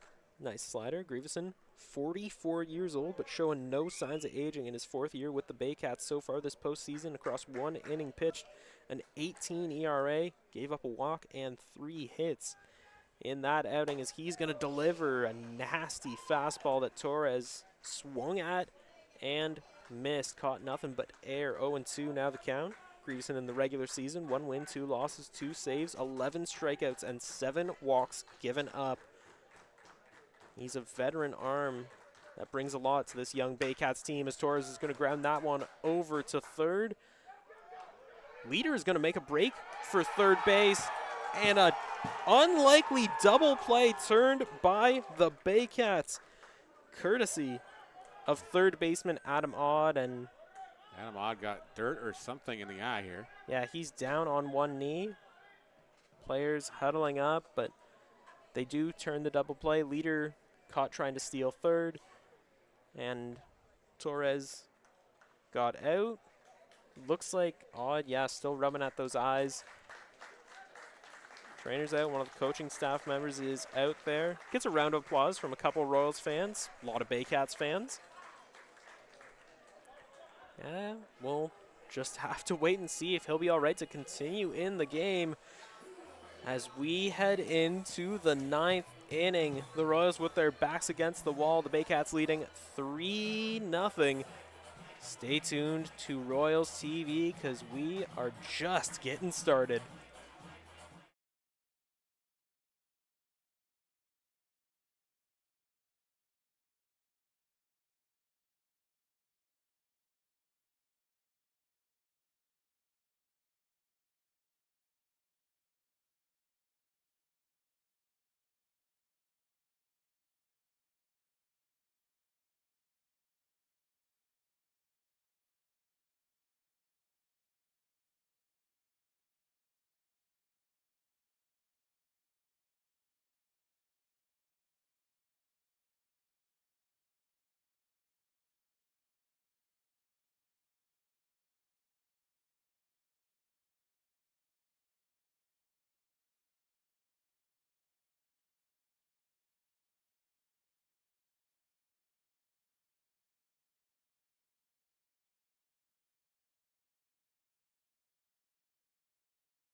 Top of the ninth inning we go here at David E. Hastings Stadium. The Barrie Baycats holding on to a 3-0 lead here in Game 2, looking to go up 2-0 in this League Championship Series against the Guelph Royals. I'm Neil Shrivastava.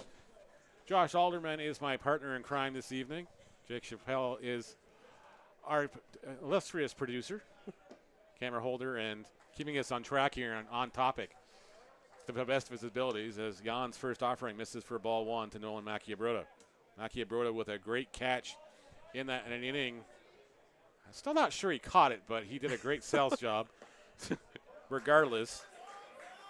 And that count is now 1-1 from Hector Jan. Yeah, it looks like he may have scooped it up. He may have caught it outright. It's really hard to say, but still a lot of athleticism and ability being shown there by Macchiabroda out in left field tonight. Count now 1-2 on Macchiabroda. This one's popped in the air. Might be in the no man's land. Ashton Patterson will get underneath this one as Roadrunner does what he does best and cuts down the distance in a hurry. One away on that F7. Adam Odd will be the next batter up. He is just tears the cover off the ball night in and night out in the playoffs. Regular season, the stats don't look the best, but still put up 23 hits in 32 games, had 17 RBIs, and has just really cranked it up to a different level in the postseason. And as he was walking up, he was still rubbing at his eyes. There's something bothering him. Some dirt in the eye. Might have been Andy Leader, a hand, a finger got up there. I can't remember if Odd wears contacts or not, so.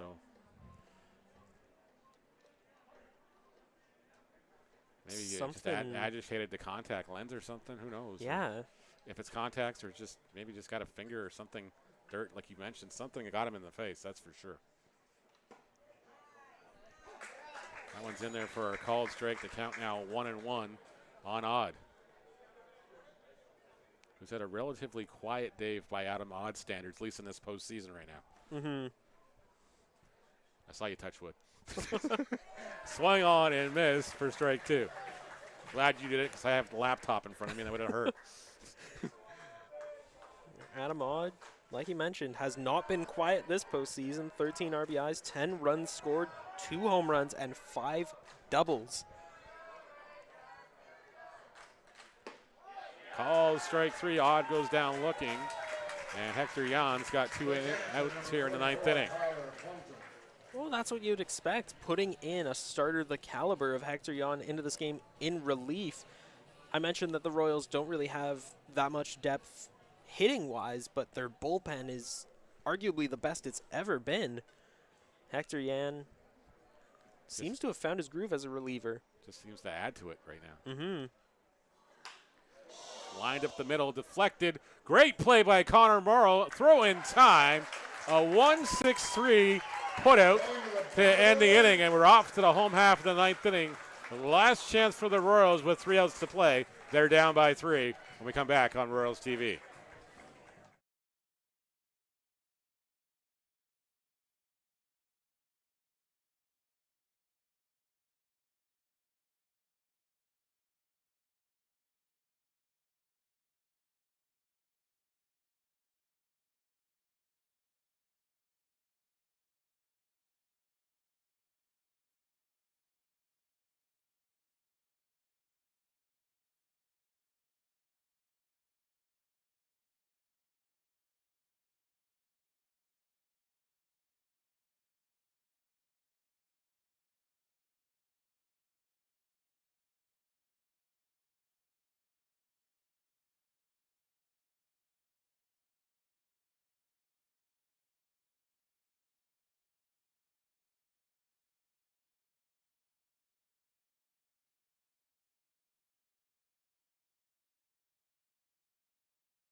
Bottom of the ninth inning, here we go at Hastings Stadium. The Guelph Royals clinging to their faint hope here in the ninth inning. Brad Grieveson looking to close this one out and put the Baycats up 2-0 in this league championship series as they lead this ball game by 3. I'm Neil Shirwaswa, Josh Alderman on the call with me as well. As Takamatsu grounds the first one he sees, Kyle Maves with the scoop over to first in time. 4-3 goes the put out. Royals down the 2 outs here in the ninth inning. J.D. Williams will be the batter now. 0 for 2 with a pair of walks in the contest. I don't know if you call it nerves tonight for the Royals or just, just not been able to get that timely hit. But 13 base runners stranded on base, that's just the difference in this ball game. The Baycats have not had that many base runners. The bright lights of a championship series here at Hastings for the first time in 20 years. Those lights may have been just a little too bright, literally and figuratively, for the Royals here tonight. The pressure is on, and so many expectations placed on this Royals team. And I mentioned hitting-wise the depth that really isn't there because of all the college and university departures. And now some injuries, of course, as yeah. well. And it's just like, well. But they've made it this far. Yep. That one misses outside, and the count now 3-0 on J.D. Williams as Grieveson a little angry with himself on that one. Goes to the beard one more time here. Good. A 3-0 pitch. That one misses inside, but it is called a strike. Williams can't believe it. The count is 3-1. Yeah, Williams can't believe it, and neither can the Royals Kingdom. They've been upset with Snively the whole game long, and it just continues here. As Williams swings at that one. Well, it all comes down to this. One last out here for the Guelph Royals in Game 2 of the IBL Domenico Cup Championship Series, and it is the young gun, Ethan Hammond. Hammond has reached base twice tonight. Single in the first, walk in the fifth. Hoping for just a little something to keep the night going here at Hastings. And here for the Royals, you pretty much have, well, you've got 48 hours to regroup, collect your thoughts, and, put this one behind you in a hurry. You're going to see Juan Benitez likely in game 3 in Barrie. Benitez has been very effective in that third starter in that rotation as well, so it's not going to be a cakewalk. Well, work cut out for the Royals, but hey, they've made it this far. They've fought to get to this championship series. They've showed that they deserve to be here. But they gotta hang in there against the very determined and skilled Barrie Baycats. 3-1 the count now on Hammond. Arthur Kawara waiting on deck here. Should Hammond reach the base? Hammond with a big cut from that offering from Grieveson that runs the count to full at 3-2. Royals down to their last strike as the Baycat fans in unison clapping for their reliever here to get the job done. His 3-2 offering is fouled away by Hammond and into the beer tent. Yep, clears out the beer garden. Couple adults enjoying some adult drinks. And they are heading for the hills here as the beard gets set to deliver the 3-2. 3-2 offering is swung on and missed. Grieveson and the Baycats win this one 3-0 and take a 2-0 series lead here in the championship finale. Baycats celebrating once again a little more subdued than it was Sunday night, but a great performance by their starting pitcher, Cesar Rosado, giving the Royals batters fits, and then Christian Lazar and Brad Grieveson coming in to close the door like they needed to tonight, and that's got to be a shot in the arm for the Baycats bullpen. Yeah, after losing last year's championship finals, they are back with a vengeance. Their pitching staff probably only comparable to the Royals pitching staff. They are near even in almost every pitching category this postseason, and the Baycats have really turned up when the lights have shined the brightest. The Royals, though, they put in a spirited performance tonight. They left 13 runners on base, though, and that was their undoing. So many opportunities served up on a silver platter that they were just not able to make anything of tonight, and there is still plenty of series left to be played. It is not like the semi and quarterfinals where it's The best of 5. yeah, best of 5. It is best of 7. So the Royals still got a lot of track left ahead of them. Still plenty of baseball left to be played. And I got faith in this team. They've made it this far. They've pushed the limits. I mean, they fought past a very determined Barnstormers side. They beat the reigning champs, the Welland Jackfish. And now they are putting up the fights of their collective lives against these Barrie Baycats. Oh, exactly. And I think, as much as you don't want to say Game 3 is a must-win, but it is an absolute must-win for the Royals. Now, you can't come back here to Hastings Stadium Saturday night down 3-0, because then it's just going to be a very, very steep climb against a very talented and a very depth-laden starting rotation for these Baycats. Well, the pressure is on. They say diamonds are made under pressure, but it is the Baycats who shine the brightest tonight. They take this one 3-0 and increase their lead in the series to 2-0. For Josh Alderman and my producer, Jacob Chappelle, thank you so much for watching on Royals TV. I'm Neil Shrivastava. Good night from Hastings Stadium.